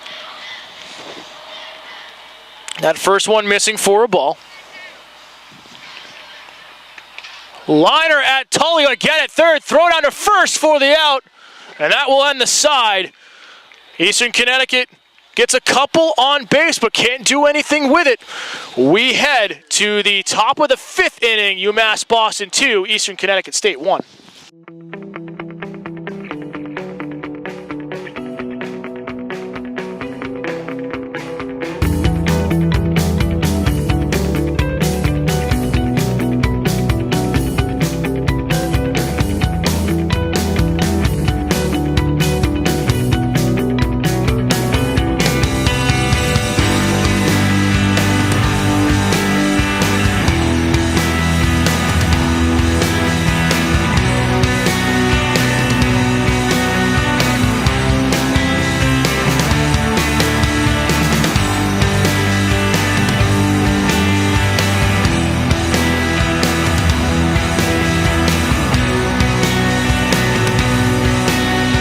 Plymouth State Broadcasting, your source for complete game day coverage of every Panther home game. Find out more information about us on social media at facebook.com/PSU Broadcasting. Back here at D&M Park for the top of the 5th inning as we are moving right along here in the 10 a.m. matchup. As again, this is an elimination game here in the Little East Conference softball tournament between number 2 seed Eastern Connecticut State University and the number 4 seed UMass Boston Beacons. Yeah, and fans, you can join the conversation here. Be sure, if you're checking us out here right now in this elimination game, use the hashtag on Twitter, LEC Softball. We will put your tweets up on the air. We appreciate the tweet we got from the UMass Boston Beacons helping us to identify the California bunt. We've all learned something now today. So definitely let us know you're watching. Let us know what you think as we head for the championship game here on Championship Day at D&M Park. Hey, you can see some of the tweets live on your screen right now. Again, be a part of the action. Let us all know who you're rooting for, how you're enjoying this game on this Friday morning. Even if you're at work, put it up on your desktop. I'm sure the boss won't mind. See, it confused me that today's Friday. It feels like a Saturday. I know. I thought yesterday was Friday with Thursday being so beautiful for most of the day. But here we go in the top of the 5th. Again, 9-1-2 up, and it will be starting with Gigi Braga as a shortstop. Yeah, Braga walked in the second inning, but only made it as far as first base. It's that first pitch from Sanson's in there for a strike. Yeah, Sanson's in a spot now where she can't really afford to give up any more runs. She has to try to keep this a one-run game for the Warriors to give her some run support. Inside pitch, Braga has to jump back from the plate.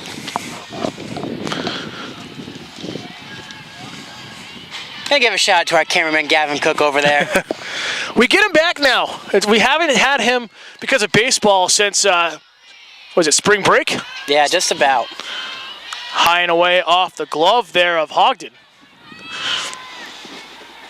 But it's unfortunate that Plymouth State was eliminated in baseball, but it's good to have him back.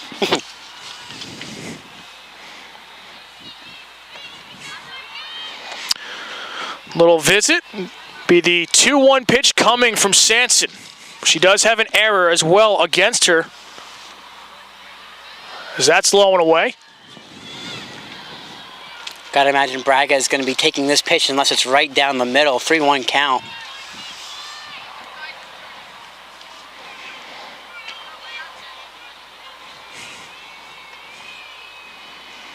Three-one pitch swung on to be a chopper at third. Wolski over to Valentine for the out. Big first out there for the Warriors. Good throw down by Wolski. Back up to the top of the order, the left fielder, number 12, Gia Raczkowski. Yeah, Pressmack 0 for 2. 2 groundouts, both to the pitcher and the third baseman in Wolski. So Wolski could have another busy inning right here as looking for bunt. They're all playing in right now. Running up to it, but not offering. That's down in the zone, ball 1. It's always throwing me for a loop, that running swing.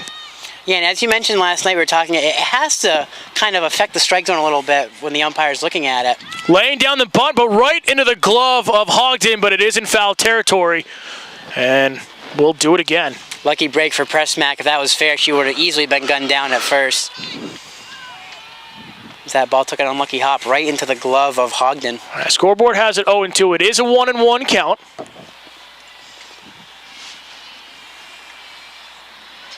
As that's missing inside. 2-1 now.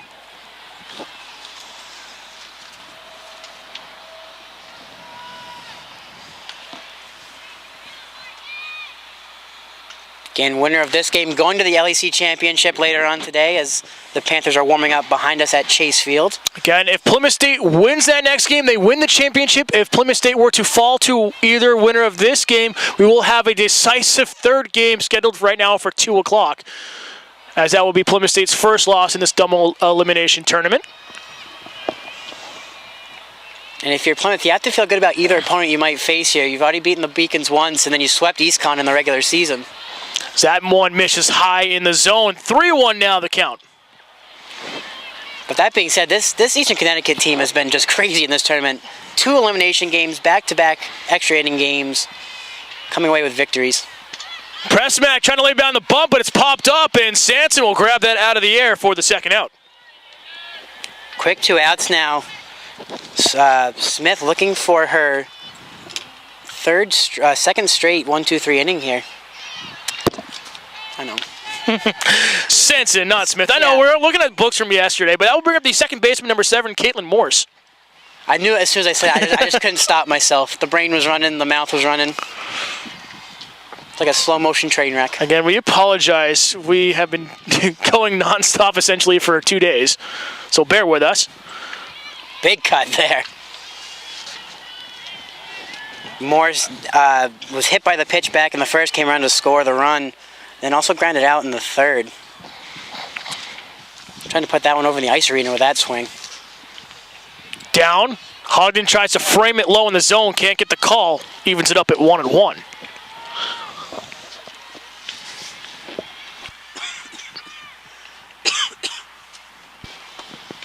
Sanson with the delivery, swung on, chop, foul on the inside-out swing, down the third base side, out of play.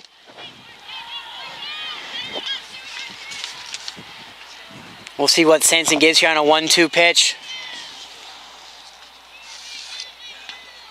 Morse chased one low to start the at-bat. Maybe she'll go back there again, a little off-speed. 1 ball, 2 strikes. Here's the delivery.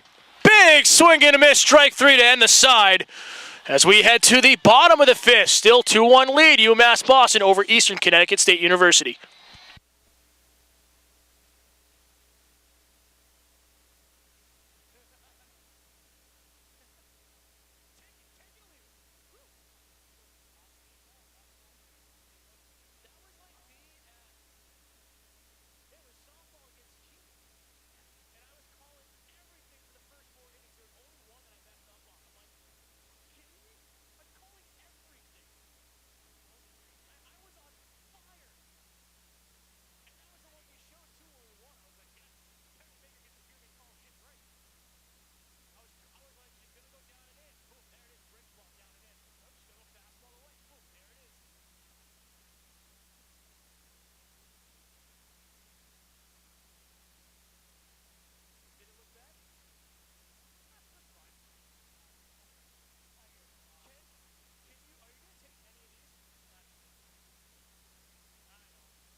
So we head to the bottom of the 5th inning, moving right along here at D&M Park here on the campus of Plymouth State University. 9-1-2 due up for Eastern Connecticut State. First the catcher, number 33, Megan Hogden. Yeah, Hogden 0 for 1 with a pop out. Hogden 0 for 1 with a pop out.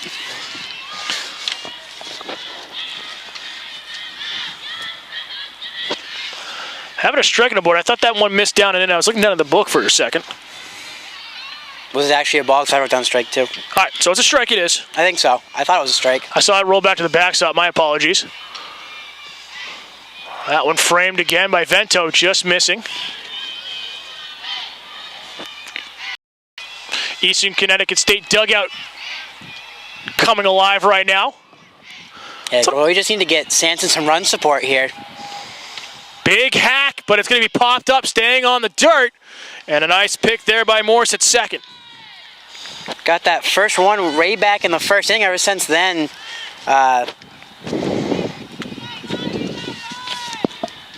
Greenspan's really shut them. The mind is just a blank right now for some reason. Greenspan's kind of shut them down these last 3 innings. Head to the top of the order for the Warriors. It'll be the shortstop, number 2, Sarah Piscinelli. Yeah, Piscinelli doubled and scored in the first inning and flew out in the third.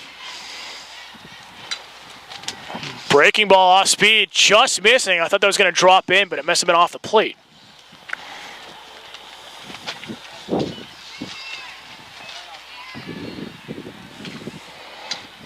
One-0 pitch, hacked at, past Tully at third under her glove. She's upset with herself. That will roll into left field, and it'll be a long single there for Piscinelli. Yeah, as you said, Tully just visually upset with herself, just missing that one on the third base line.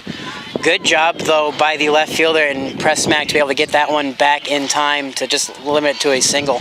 Bring up the center fielder, number 28, Samantha Bardos. Yeah, Bardos 0 for 1 with a strikeout swinging, had that beautiful sacrifice bunt back in the first inning.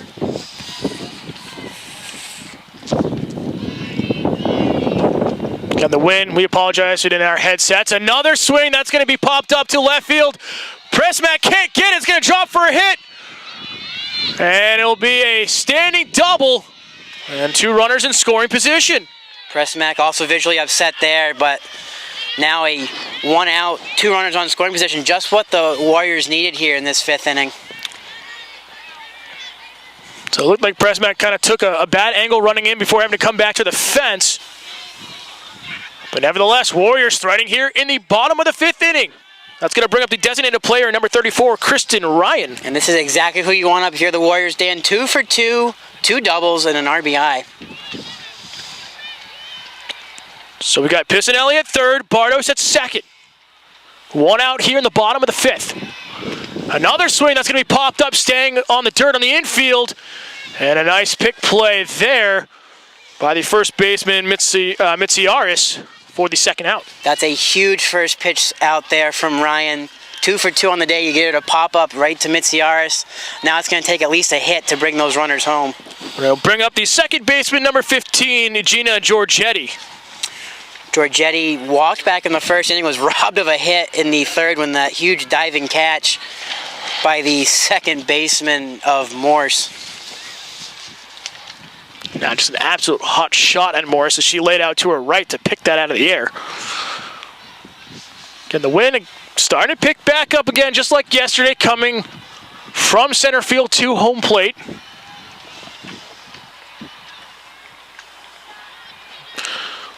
Greenspan trying to get out of a jam. That will catch the outside part of the black. Nice strike there. Could have sworn I just dropped something, but I didn't. I think I just maybe kicked your bag. I just heard a loud noise and got a little scared. Swung on, sent at first, and a nice pick there by Mitsiaris, unassisted. So Eastern Connecticut State was threatening, had 2 runners on in scoring position, but UMass Boston able to get out of the jam as we head to the top of the 6th inning. Still UMass Boston 2, Eastern Connecticut State 1. There's a path that takes you further in life. A breakthrough way of learning that prepares you for an ever-changing world. Plymouth State's integrated clusters approach lets you follow your own path, not someone else's. It gives you choices within your degree, open labs, real-world experience, with faculty who work with you every step of the way. Become the leader, the doer every day, a tomorrow changer. Find your own path at Plymouth State University. See further up here.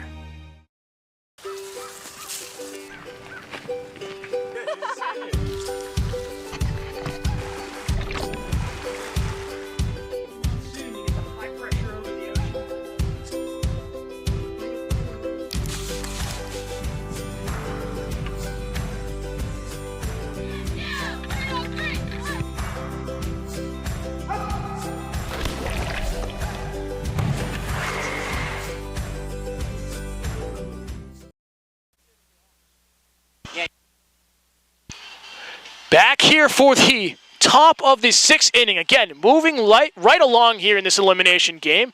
And it'll be the heart of the order up for UMass Boston. 3, 4, 5. It'll be Vento, Raczkowski, and Paulina due up. Yeah, this game moving at a pace where if it's only a 7-inning game, we may just be able to at least squeeze in the first championship game. Haven't checked the radar lately. Last I checked, that wall of water was in about Concord area. So let's keep it down there. Let's not look at it.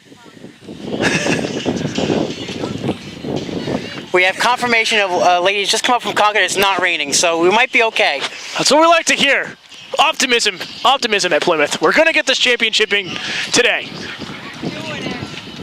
So to bring up the catcher number 9, Roxanne Vento, to lead off here in the top of the 6th inning. Yeah, Vento 0 for 1, a fly out and a walk.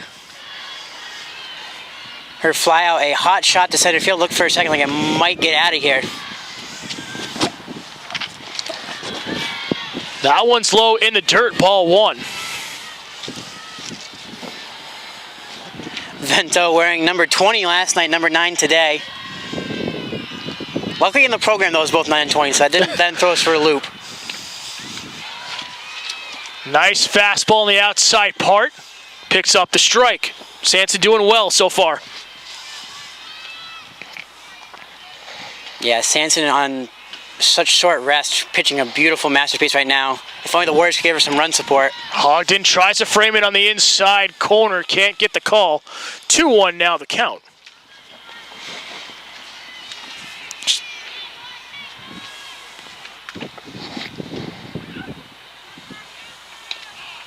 That's in there for a strike.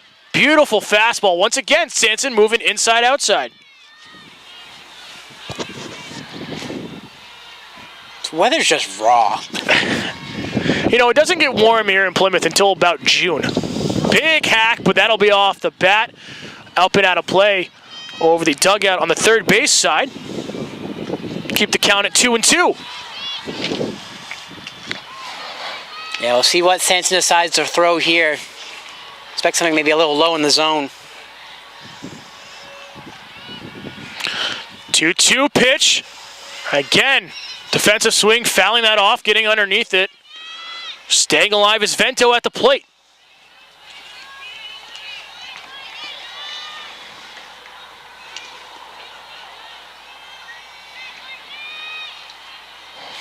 Two balls, 2 strikes. Sanson with the delivery. That's low and in all the way to the backstop, making it a full count. Sanson had back-to-back 1, 2, 3 innings. Dangerously close, though, to allowing a walk here. Full count, though, so anything near the zone, Vento should try to protect. 3-2 pitch. Missing away, ball 4. So a leadoff walk given up by Sanson. So that's going to bring up the right fielder, number 16, Gia Raczkowski. Yeah, Raczkowski 2 for 2, a double and a run scored and an RBI single back in the first. Having a great morning in that 4 spot.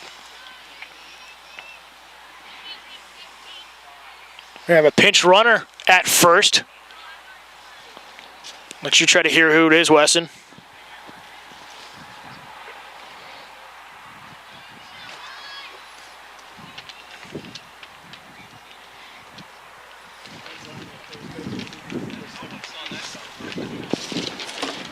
It's going to be number 17, Angelina Avatobli.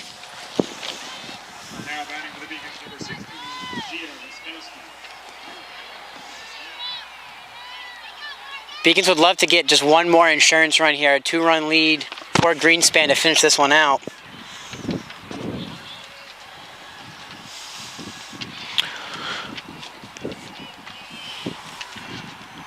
Big swing and a miss. Sanson blows that one past for a strike. Yeah, Raczkowski was swinging on that first pitch regardless of what it was. Aggressive early. You'd kind of like to see that, though, from the Beacons.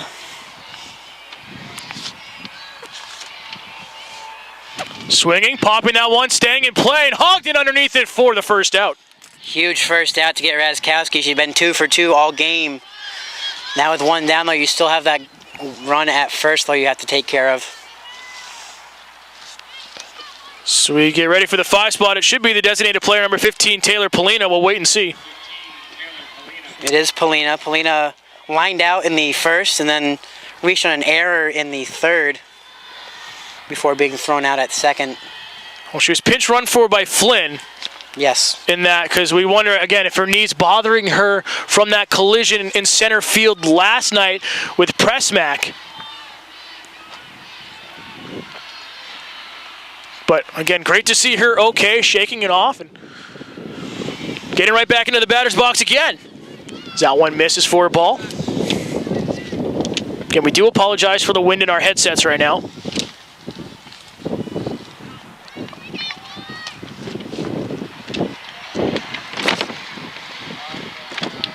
One-0 pitch, down in the dirt, snap, throw down the first, but definitely not in time. Able to dive back there. I'm correction, I can't even read my own handwriting right now. Yeah, Ogden with a good shot there, keeping Avitobly honest.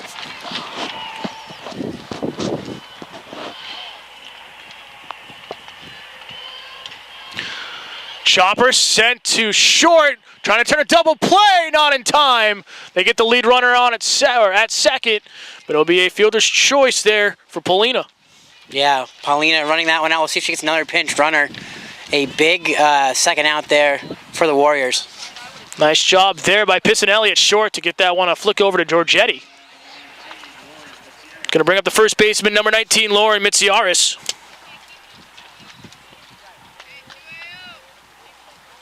It would appear there is going to be a pinch runner for Paulina. She appears to be looking over into the dugout, waiting to see who it's going to be. Wonder if it's going to be Flynn again. That might...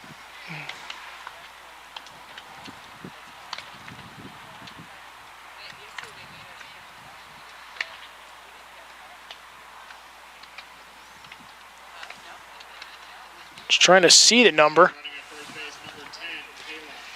It's going to be number 10, Kayla Harris. That makes sense, because if it was Flynn again, that means Polina would be out of the game.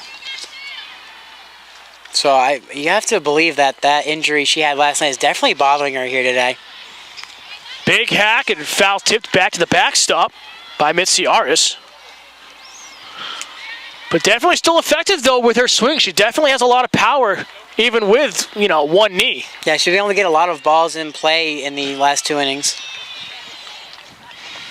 Sanson still working here with the 0-1 pitch. Missing inside.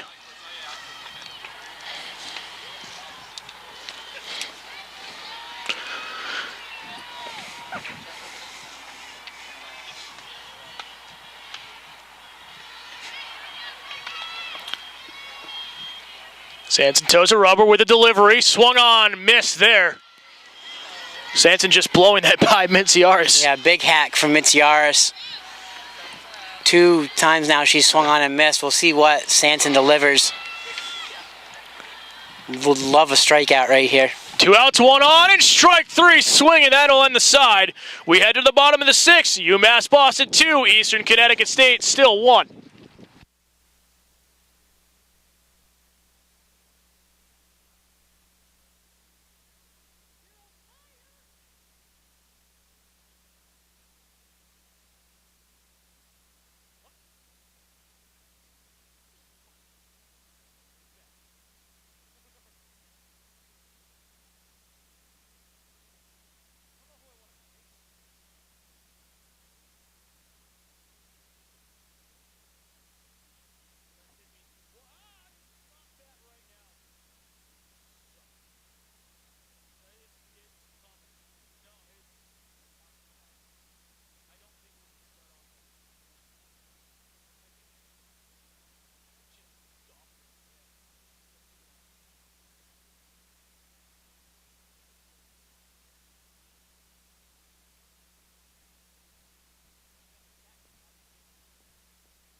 back here at D&M Park. Fans, Women's Lacrosse Championship will be played tomorrow down at Eastern Connecticut State. It'll be the Plymouth State Panthers as the 2 seed versus the Eastern Connecticut State Warriors as the 1 seed.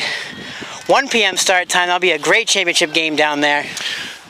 As we head to the bottom of the 6th inning, Valentine, Seymour, and Wolski due up for Eastern Connecticut State. Be the first baseman right now, number 10, Samantha Valentine. Yeah, Valentine today has gone over 1 for 2, a fly out and a single.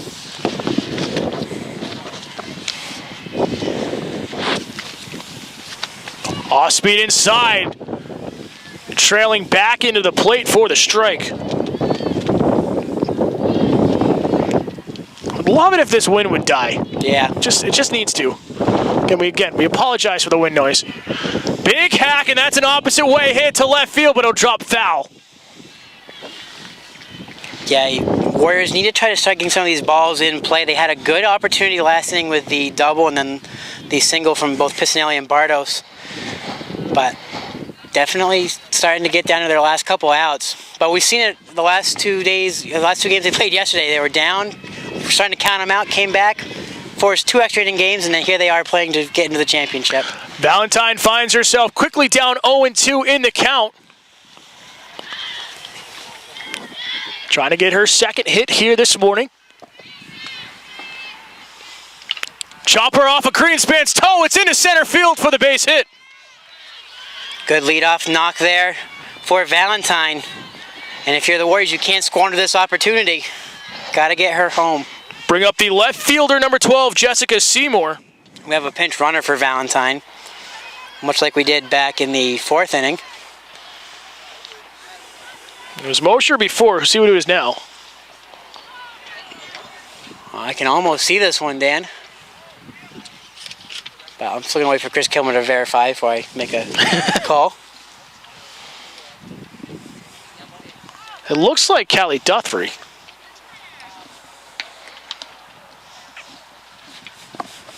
We'll wait and see.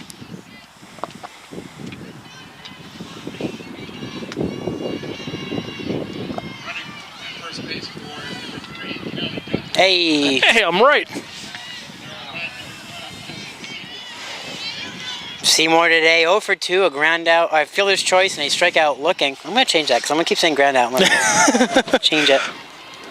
I mean, she didn't reach on the fielder's choice as that's bunt missing on the first base side foul.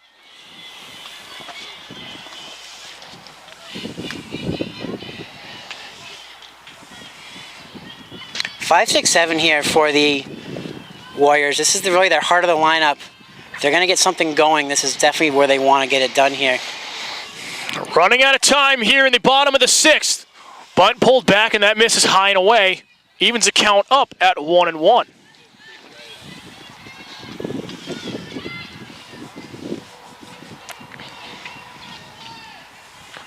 Plymouth State fans starting to show up here to D&M Park for the championship game. Chopper, and they'll be back. Foul. Nice pick out of the air, though, by Vento, barehanded. Seen a lot of great catching plays behind the plate here the last 2 days. Yeah, it's going to take a lot of work, but I think definitely you could make a pretty good highlight reel from this 2-day tournament here at D&M Park. 1-2 pitch, slapped at. That's going to be in foul territory, but a nice catch there by Mitzi Arison for the out. Yeah, Mitzi Arison, good job to range over. It looked for a second again with our bad depth perception that it was going to go out of play, but a nice put away now for 1 down. Bring up the third baseman, number 6, Krista Wolski. Yeah, Wolski 0 for 1, grounded out in the 2nd, reached on a fielder's choice back in the 4th. So 1 out, 1 on. Duthry pinch running at first.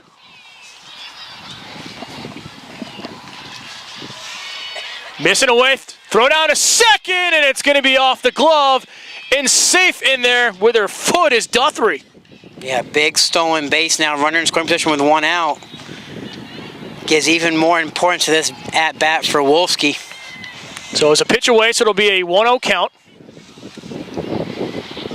But now a runner in scoring position with only 1 out. Wouldn't be surprised if Eastern tries to throw down a bunt and get her to third. I mean, they've had some hits here today. Wolski finds herself ahead easily here. Yeah, DeFeo in the on-deck circle currently for the Warriors. 0 for 2, but could have a big spot. And Greenspan finds the outside part. She's staying completely away from Wolski right now.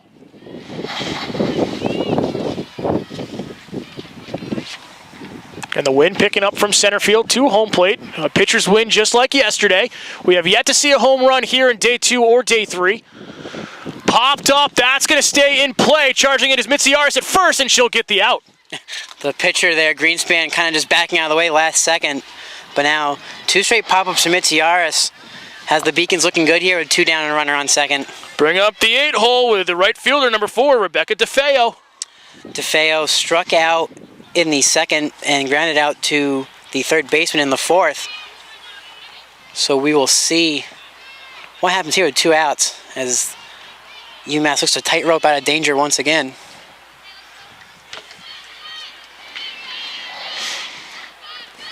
Eastern Connecticut State.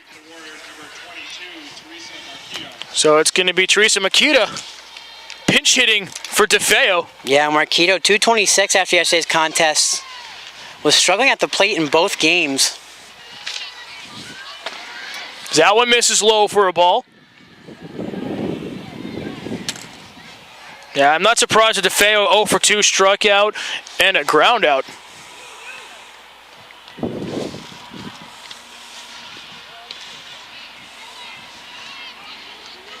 Quickly, 2-0 now the count to Marquita. Greenspan has to be very careful here, 2-0 count. Marquita does have some power in that batter's box, not lay one right in. Again, everything just low and away right now from Greenspan. You have to wonder if they're going to not intentionally walk Marquita here, but just keep one out of the zone, put runner on first, then you have a force at any base except for the plate. 3-0 pitch. That one in there for a strike.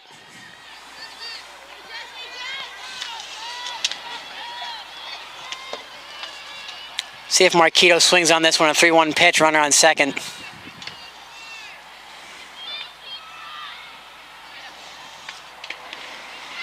And in there on the inside part. Nice job by Greenspan battling back to a full count.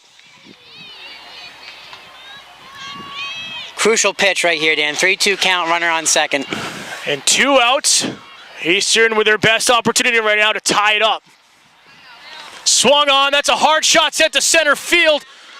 And Bonilla's underneath it for the out.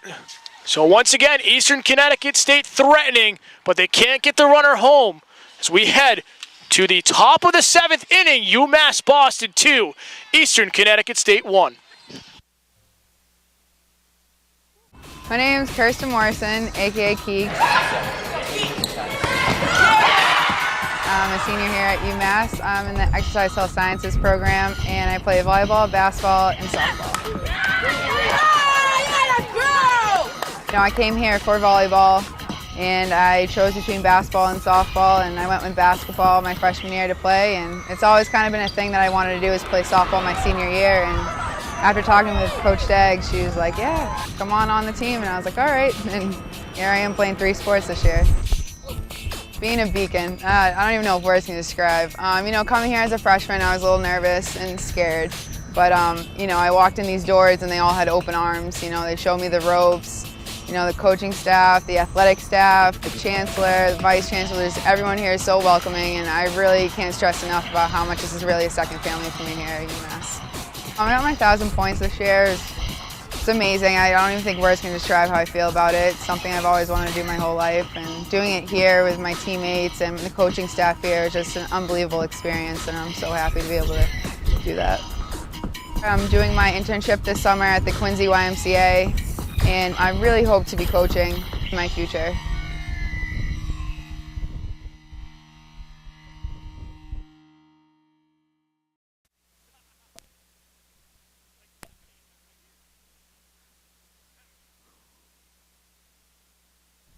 Back here at D&M Park for the top of the 7th inning. And 2 up for UMass Boston will be the bottom of the order And 7-8-9, Alyssa Tully will lead off, the third baseman, number 14. Yeah, Tully 0 for 2, a ground out and a fly out. So definitely the part of the order that the Warriors wanted to face here heading into the bottom of the 7th to try to win it. Combined, the 3 hitters due up are 0 for 5 with 1 walk, and that was Braga's walk back in the second. We're going to see if we have any defensive replacements right now. Again, it does look like Tully at the plate. Just making sure that either the batting order is correct or if we have the correct defensive placements. We'll wait for any call right now from public address announcer Chris Kilmer.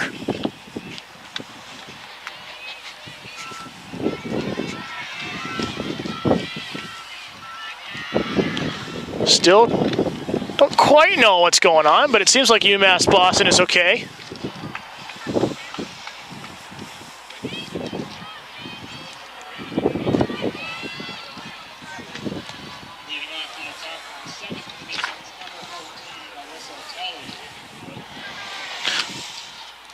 So it is Tully at bat, and that first pitch in there for a strike.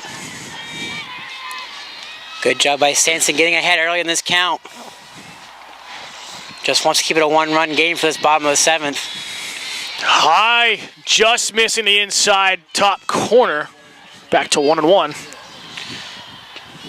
So Morse is back at second base for the Warriors, as Chris Kilmer just announced.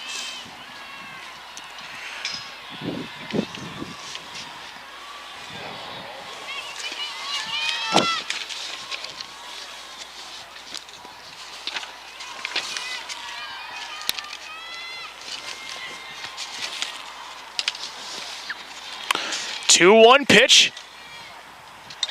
Popped up, but that's going to get out of play. So I lied. Jackie Lewis is actually at second base. Say, number 11. Not Georgette anymore.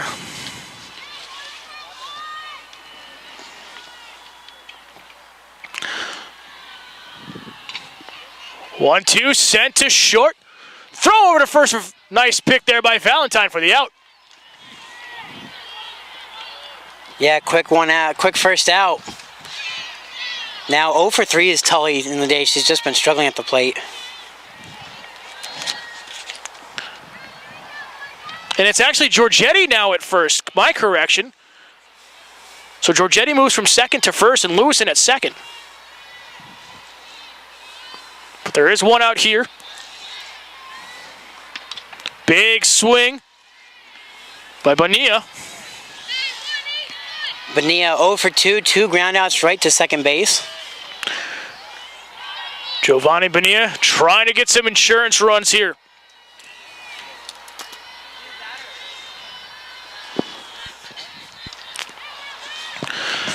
That one's fouled straight back, quickly down 0-2.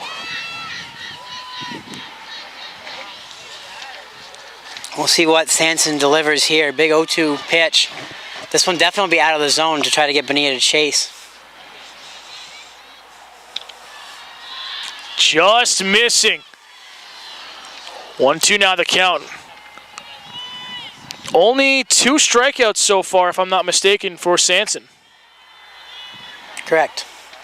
1-2 pitch, swung on, sent at third, and a nice pick out of the air there by Wolski. Wolski just playing a little defensively there, line shot. Couple line shots now for these Beacons. They had one back in the first when Paulino lined one right to the Piscinelli at short.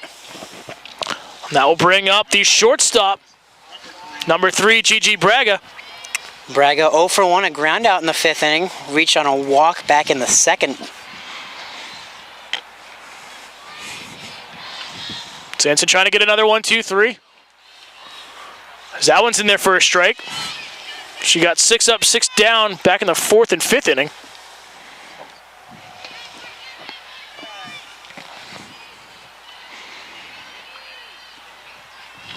Big swing and a miss there by Braga. Quickly in a 0-2 hole.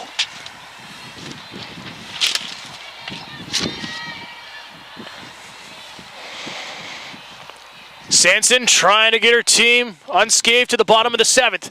High and away, trying to get Braga to chase, and she doesn't. Yeah, good idea there from Sanson, getting Braga something to swing at and miss. Probably go out of the zone here with this one, too.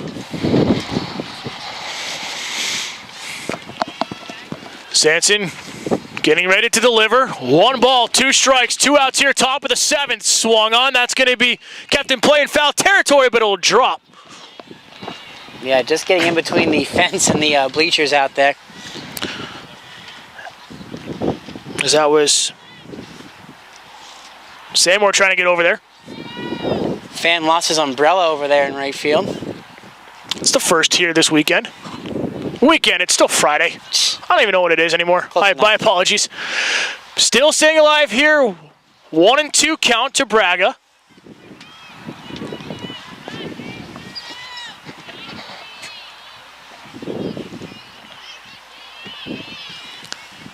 Again, the winner of this will advance to the Little East Conference Championship game against Plymouth State.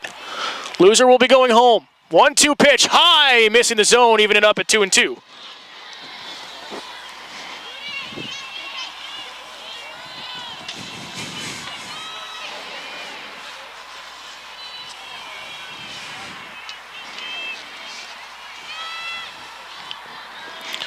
Two balls, 2 strikes to the delivery. Swung on, missed, strike 3. Sanson picks up her 3rd K of the game. As we head to the bottom of the 7th, final 3 outs for Eastern Connecticut State. It's UMass Boston 2, Eastern Connecticut State 1.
Fans, be sure to join us on social media. You can like us on Facebook, Plymouth State Broadcasting. Follow us on Twitter at PSU Broadcasting. Also have a YouTube channel, Plymouth State University Broadcasting, and then our new Instagram page. Follow us. We have coaches interviews on there, player profiles. Let you know when we're going to be on the air. Of course, this is actually our last day of broadcasting here with it's been the last day of home games. And be sure to join us on Twitter using the hashtag LEC Softball. Become a part of the game here. We'll show you tweets on air. That's a chilly bottom of the 7th coming in from D&M Park. That got a chilly up the spine right there as we go 9-1-2 here in the bottom of the 7th. The last chance for Eastern Connecticut State to get back into this game. Here will be Hogden, Piscinelli, and Bardos due up. Megan Hogden will lead off, the catcher. Hogden 0 for 2. Well, that's going to be a pinch hitter anyway. Santos. Santos entering play today with a 200 average, 1 RBI. Kayla Santos, the sophomore from Peabody, Massachusetts.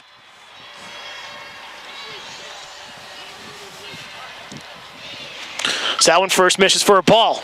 Second pitch, in there for a strike. Back to a 1-1 count. Okay, last chance for the second-ranked Eastern Connecticut State team to keep their season alive. Swung on, hard shot, it's a pop, set to center field, and Bonilla's underneath it for the first out. Big first out there for the Beacons now. Brings us back to the top of the order for the Warriors. Beauty shortstop number 2, Sarah Piscinelli. Piscinelli doubled back in the first, later came around to score. Also had a single in the 5th, but flew out in the 3rd. trying to keep her team alive. Eastern Connecticut down to their final 2 outs here in the tournament.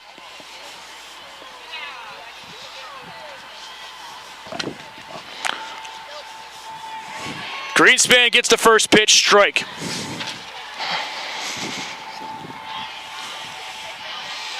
You have to imagine, Dan, if UMass was to win this game, we'll have a rematch with Thomas, taking these Panthers on once again in the next game.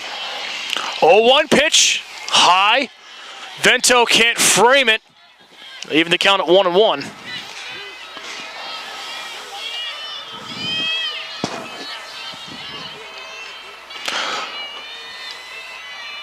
One ball, one strike, one out, bottom of the 7th. Off speed, breaking ball is going to drop in there beautifully for a strike. That's a beautiful pitch there from Greenspan now, 1-2.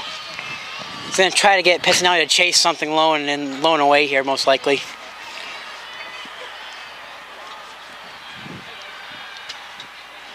One ball, two strikes, swung on, chopped foul, as Pissanelli will stay alive.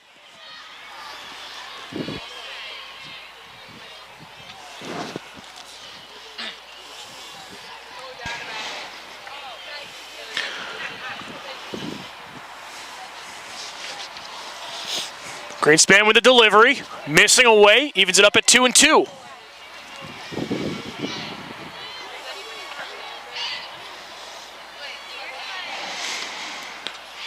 Eastern Connecticut dugout trying to get their team going here.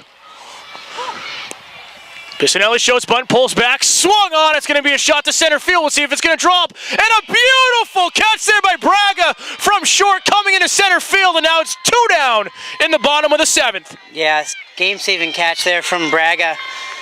Reining in all the way from shortstop, hitting the turf, but putting it away now. 2 down. Big at-bat here now for the UMass Boston Beacons. And it'll bring up the center fielder, number 28, Samantha Bardos, with 1 out left in the season for Eastern Connecticut State. Bardos 1 for 2. They double in the 5th inning, strikeout swing in the 3rd. Had a sacrifice bunt back in the 1st. Swung on, that's going to drop in the infield. Throw over to first, and she's out. And UMass Boston advances to the Little East Conference Championship game coming up next. And what a heartbreaker for Eastern Connecticut State. Yeah, you know, they had 2 great games yesterday, playing 18 total innings. Just coming up short here, getting eliminated with UMass Boston. But give the Beacons credit, losing last night, a 5-2 game, short rest, coming in here for this first game. And I'm excited, Dan. This rematch here is going to be probably one of the best softball games we've seen all season. So it sets up a rematch of the 9 p.m. game last night between number 1 seed Plymouth State and the number 4 seed UMass Boston Beacons. Again, fans, we haven't explained it yet, but what's going to happen is UMass Boston will be the home team for the championship game due to the way the structure of the tournament is set up. Because UMass Boston had less essentially home games this tournament versus, in the tournament compared to Plymouth State, they will be the home team. Plymouth State will technically be away in the LEC championship game. Now, if UMass Boston wins the game coming up starting in a half an hour from now, it will be reversed, and the 2 o'clock game will become the championship game because it will be Plymouth State's first loss coming up next. So we'll see what happens. It's just setting up a barn burner here. Yeah, I'm excited. It's going to be great. Hopefully the weather holds off. We'll see what happens here, though. So bear with us as we will get reset. Grounds crew will get to work and redoing the infield, but it is UMass Boston advancing to the Little East Conference Championship game 2-1 over Eastern Connecticut State. For my partner, Weston Atwood, I'm Dan Salzer. We'll see you in about 15 minutes as we get back here at Dean Park here on the campus of Plymouth State University.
So my involvement early was being at the early meetings, and then I was appointed the first sports information director or conference publicist. Actually, I think the conversations began closer to 1984, 1985. In the final analysis, we were down to about 10 schools that were meeting, and we would usually meet at different locations, but often at ECAC meetings. At the end of the day, after months of meetings, we ended up with 6 schools that all happened to be public universities. So we started a basketball conference. I think there were a number of factors for the 6 of us. One, we were all like institutions. So, we had a number of things in common. We were public institutions of higher education. We had similar philosophies. We had similar facilities. We were similar in size in those days, much more similar than we are today. Darrell White came up with the idea of the Little East and as a possible name, and at that time the Big East was in its heyday. And so Darrell contacted Dave Gavitt to get permission for us to consider using the Little East name. Their picture and image of what the conference was going to be was probably bigger than what other conferences were like. I had this bright idea. Picture this now. Here's the address and the name of the Little East Conference up on the left-hand corner of the envelope, but with a magnifying glass up over it to make the conference look a little bigger than it was. I shared this wonderful concept with the other athletic directors, and they laughed me out of the room. When I heard that, I can remember when he said that, the Little East Conference. Holy shit, that was pretty damn good. I like that. They were very strong that the Little East Conference did not need any artificial magnification, and they were right. There's nothing about our conference that's little. We're not little in scope, we're not little in stature, we're not little in competition, we're not little in winning. We're a very, very big conference, and we got to get that out there because that helps us all in recruiting, that kids are going to come here because it's a very, very good conference with great competition. The NCAA was emphasizing, beginning to really heavily emphasize more regional play over national play as related to eligibility for championships and getting bids and that kind of stuff. So I think those were some of the critical factors. One of the strong points about the Little East is that the athletic directors have always made an effort to put the experience of the athletes first. And truthfully, sports information, a guy like Bob Malta has played a huge role in this conference with everything he's done. Bill Gathright at UMass Dartmouth before he unfortunately died very early. Those guys are the backbone of this conference and really helped to keep it moving forward, helped to shape it, help keep the values and the ideals that we have and the things that we do for the students on a regular basis. The beauty of the Little East Conference is that it is founded on like academic missions of public institutions in New England. And I think that's led to the Little East stability. These are member schools that have been together for a long time. I'd like to think it's what Division III started out being about, was founding conferences that shared an academic mission and a vision for their athletic department that could make them be good members together. We were still pretty much all committed to the ECAC as our umbrella conference, but it was wonderful to have this basketball and the basketball rivalry. And then, again, as conferences became more important, it was such a natural thing to expand to other sports, which is what we did. I can't imagine where this program would be if we were not accepted as a full-time member in 1993. It would be extraordinarily difficult. We gained instant credibility, so we were embraced by other schools, and we became the model for other schools. Well, the LEC in 30 years, I think at some point someone got it right, to develop this small conference, public institutions, like-minded philosophies on their own campuses, and then to come together and endure all the challenges of the changing landscape of athletics, and to still remain true to their the core mission. What made it work is the the personalities of the athletic directors involved. It was a group that had a number of strong personalities, but a number of really, really good athletic administrators who got along extremely well together. And I think the Little East is considered still one of the stronger conferences out there.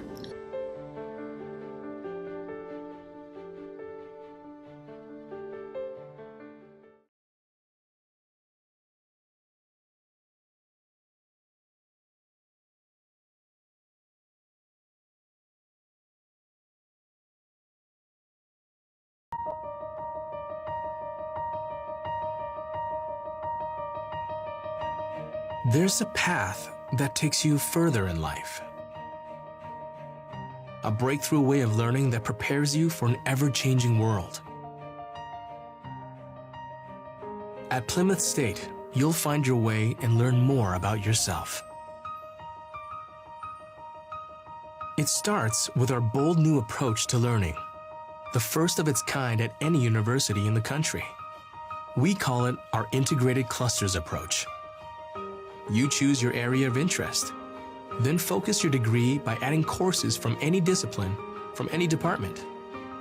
Think of it as education without limits.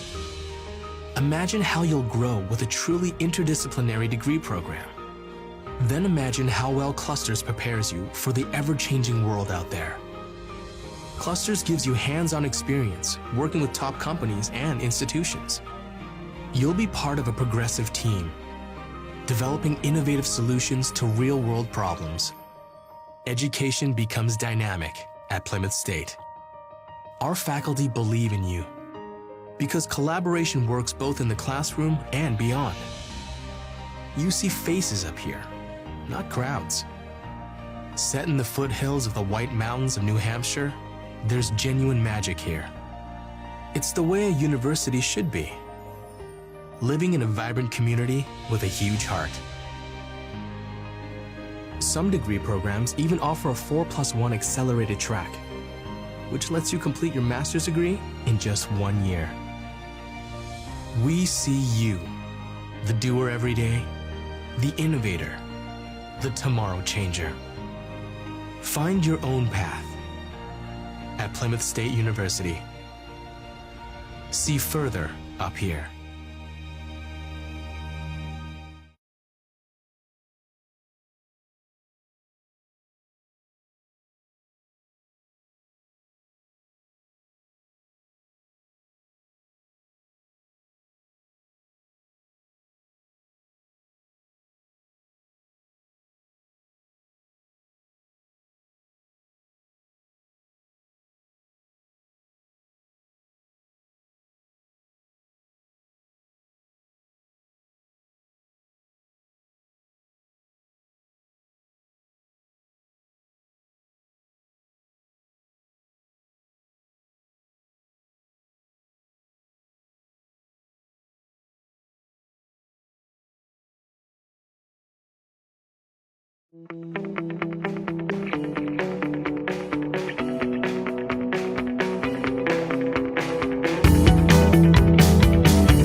Plymouth State Broadcasting, your source for complete game day coverage of every Panther home game.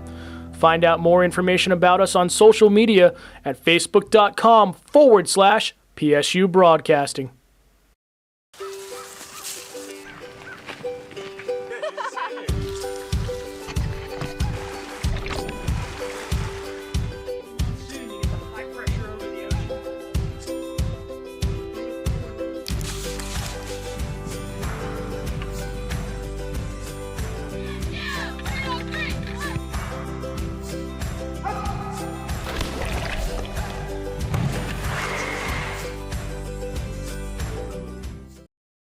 Building for the Future at Plymouth State University. A ceremonial groundbreaking for Merrill Place, a 348-bed residence hall and conference center centrally located and constructed to meet the needs of modern-day higher education. This institution of higher learning has always evolved as it adapts to the needs of its students and to the broader society we serve. It will be the place where they, as undergraduates, expand their knowledge, exchange ideas, debate issues, serve each other, and plan their futures. One of the key features of the 7-story, 95,000 square foot building is a first-floor conference center, a venue that will be used year-round. To attract more people to the town of Plymouth and to the campus as a year-round facility. Merrill Place is scheduled to be finished in the fall of 2017. It will be PSU's 8th residence hall, allowing the university to offer on-campus housing to nearly 2/3 of its undergraduate students.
There's a path that takes you further in life.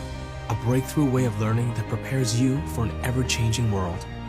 Plymouth State's integrated clusters approach lets you follow your own path, not someone else's. It gives you choices within your degree, open labs, real-world experience, with faculty who work with you every step of the way. Become the leader, the doer every day, a tomorrow changer. Find your own path at Plymouth State University. See further up here.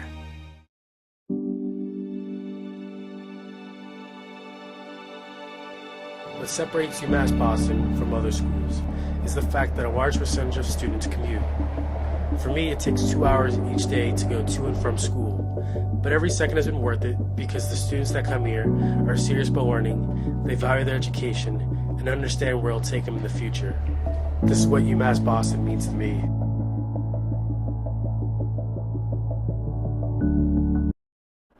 Plymouth State Athletics is brought to you by Portland Glass, Biederman's Deli, Northeast Delta Dental, the New Hampshire National Guard, Merchants Auto and merchantsauto.com, Student Transportation, and by Fairfield Inn & Suites by Marriott.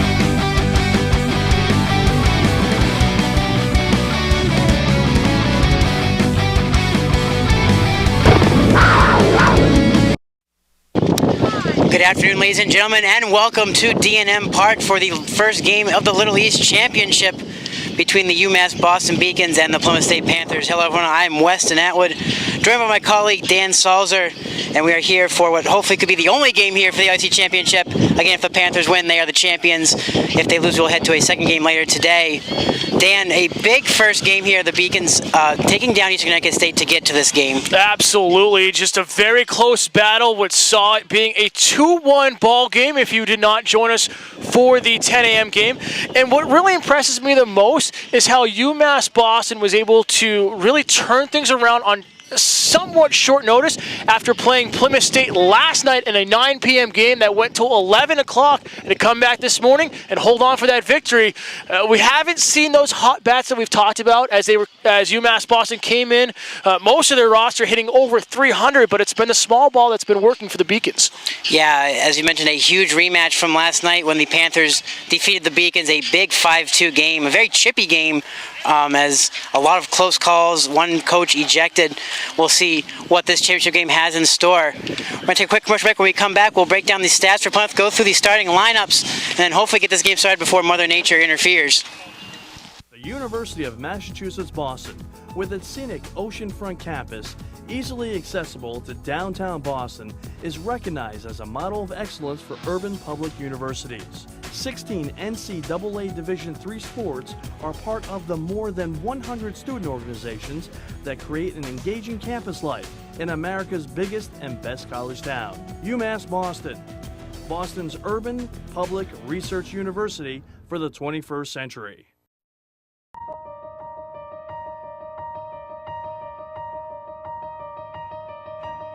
There's a path that takes you further in life. A breakthrough way of learning that prepares you for an ever-changing world. At Plymouth State, you'll find your way and learn more about yourself. It starts with our bold new approach to learning, the first of its kind at any university in the country. We call it our integrated clusters approach. You choose your area of interest, then focus your degree by adding courses from any discipline, from any department. Think of it as education without limits. Imagine how you'll grow with a truly interdisciplinary degree program. Then imagine how well Clusters prepares you for the ever-changing world out there.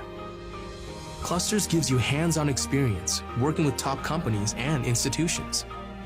You'll be part of a progressive team, developing innovative solutions to real-world problems.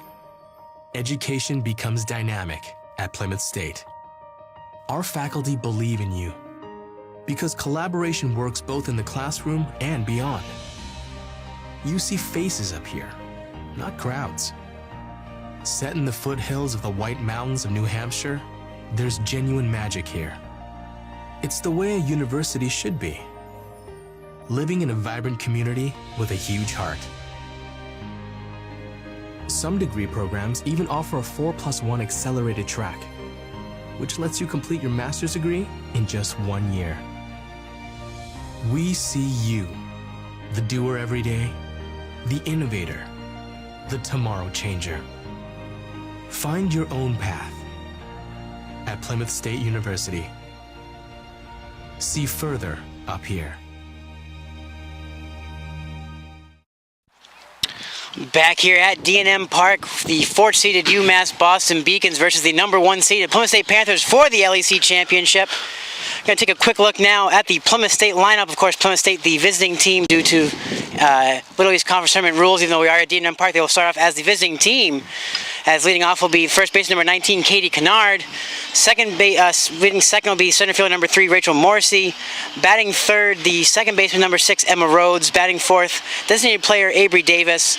Batting fifth, third baseman Mel Goss. Batting sixth, the left fielder number 12, Cassidy Emerson. Batting seventh, right fielder number 20, Nina Murray.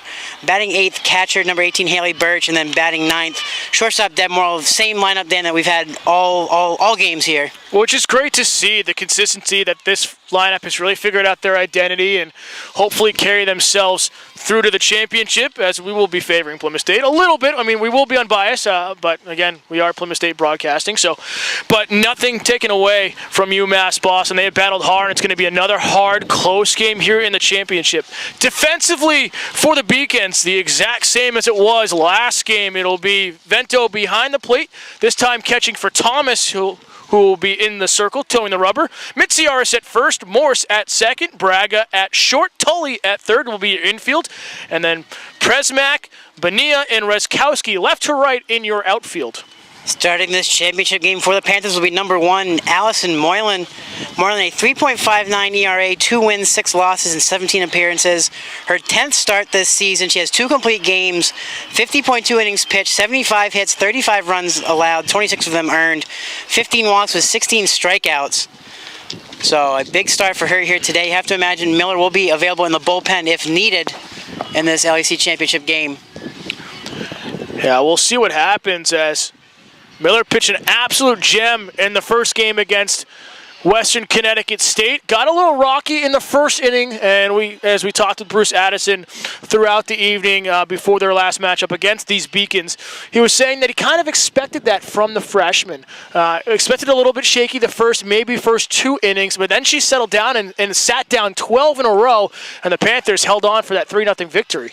So a light rain starting to fall here at D&M Park. Unfortunately, it's going to be the beginning of a big wall of water heading our way. We'll see how many innings we can get in here, but a huge game for the Plymouth State Panthers, first ever time in the LEC championship game. So for clarifications, if you fans did not join us for the end of the last game between Eastern Connecticut State and UMass Boston, the reason why Plymouth State, the number 1 seed, is the road team is because UMass Boston had less essentially home games here in the tournament compared to Plymouth State. That is why, just to make it as fair as possible in the rule book, why UMass Boston as the 4 seed will be the home team. Granted, if UMass Boston is able to pull out this victory here today in this game, we will go to a game right after once again, for that will be the championship game, as that will be the first loss for Plymouth State if they lose here. So not over yet for UMass Boston. Plymouth State can seal it with a win here. Beacons trying to extend it to another game. So pitching for the Beacons is going to be number 11, Annie Thomas. Thomas, a 4.10 ERA. 4 wins, 2 losses, and 11 appearances. We saw her pitch the same Panthers last night in that nighttime game here. We didn't leave here till about 10:57. A beautiful night game if you missed that great night game here from D&M Park. Thomas with 11 appearances, 6 starts. We're going to have her 7th start here. Only 42.2 innings pitched, so a little bit rested from last night. We'll see if that fatigue has any effect on her here today. The biggest concern, as you mentioned, Weston, is that rain coming in. We've got a huge wall coming up from the south as we look down to ourselves, as it again is starting to hit the tent above us. It rained a little bit for the first 3.5, 4 innings of the game this morning. We'll see how much if we can get this championship game in. The scenario would be if we get to the 5th inning and it is too heavy of a rain to continue, we must wait 30 minutes before the call of the game if that's so chosen. If we do not get to 5, it is not an official game and we will have to wait most likely until late afternoon tomorrow to get the championship game in. Yeah, unfortunately, Mother Nature just not being kind to us at all this season here in Plymouth, as we've mentioned. But it'll be the first baseman, Katie Kennard, to lead off for the Panthers. Kennard, .330 this season with 12 RBIs on 38 hits. So the LEC Championship about to get underway from D&M Park. First pitch to Kennard. Swung on, chopped over to short. A diving play from Braga. Little scooper in there, a nice scoop at first base to get the out. Nice job there by Braga, able to knock it down and from her knees get a couple hop over to first for Mitziaris with a nice pick for the first out of the game. So it's going to bring up center fielder number 3, Rachel Morrissey. Morrissey on the season now with a .281 average, with 1 home run, 8 RBIs, 16 total hits. As the rain intensifies here now. First pitch to Morrissey, taken for a called strike.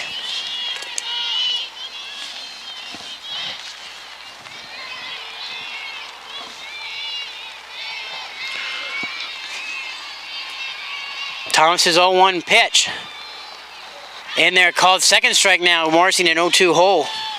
Again, we saw Thomas work all over the strike zone last night, really trying to throw the batter's eye off of Plymouth State. But Plymouth State able to come up with some clutch hits and get that 5-2 victory last night against these Beacons. That one fouled away. Morrissey staying alive. Softballs as the rain intensifies. I'll have to keep those dry. Then we'd like to thank you all for joining us on Little East TV and through the Plymouth State portal page. That one high fly ball, but out of play. Morrissey now about to see her 5th pitch of this at bat. Again, you wonder if just Plymouth State just really trying to work the count. See if we can get Thomas's arm a little bit tired after, again, pitching to 11 o'clock last night. 0-2 pitch. Taken outside for a ball. Good eye from Morrissey. The entire defensive lineup for UMass Boston thought that was an out. Just missing the outside part of the plate. Now 1-2. The pitch from Thomas. Swung on a high fly ball. Raising him. It's going to hit the dirt. Morrissey heads for second. She'll get in there with a double. A diving try there from Bonilla, but she could not pick it up. Yeah, Bonilla tracked that one well, laid out, but just hopped in front of her glove. Plymouth State threatening early on here in the first. So the runner on second in Morrissey brings up Emma Rhodes. Rhodes 361 this season with 13 RBIs. Little shout out as off to our right and out beyond left field is Plymouth State President Donald Burks. Coming out here in the elements to enjoy some softball. First pitch swing on a high fly ball, but camped under by Braga for the second out. Yeah, easy there for Braga. Just to sit underneath that, only about a step and a half to her left. So bring up the designated player, number 17, Avery Davis. Davis a 301 average with 22 RBIs.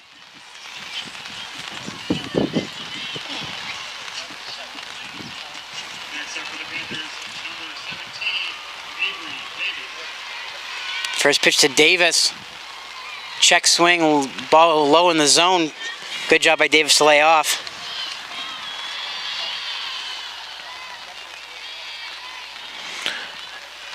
Again, you wonder how much the Panthers are feeling the pressure being the first championship game in program history. 1-0 pitch. High and away ball 2, now 2-0.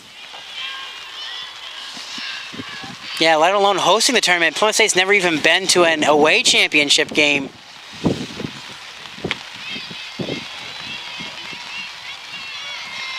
Davis's 2-0 pitch. Low and away, called strike.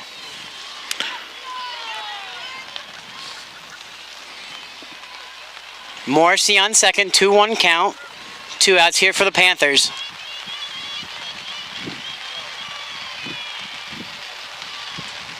Davis little chopper back up to Thomas in the circle. She'll go on to first for the out. So the Panthers will get Morrissey to second, but they cannot get the run across the score. We head to the bottom of the first, 0-0.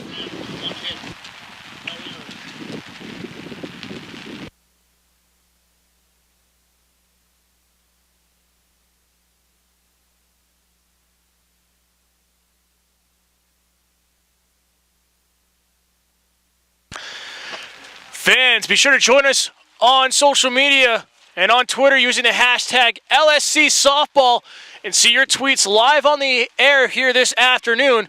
As you can see right now, scrolling on the bottom of your screen, it is rainy, it is cloudy, but it's still a great day for softball, and especially for the championship game. Taking a look now at the Beacon starting lineup. Batting first, the left fielder, number 12, Kira Pressmack. Batting second baseman, number 7, Kaylin Morse. Batting third, the catcher, number 9, Roxanne Vento. Batting cleanup, right fielder, number 16, Gia Raczkowski. Batting fifth, the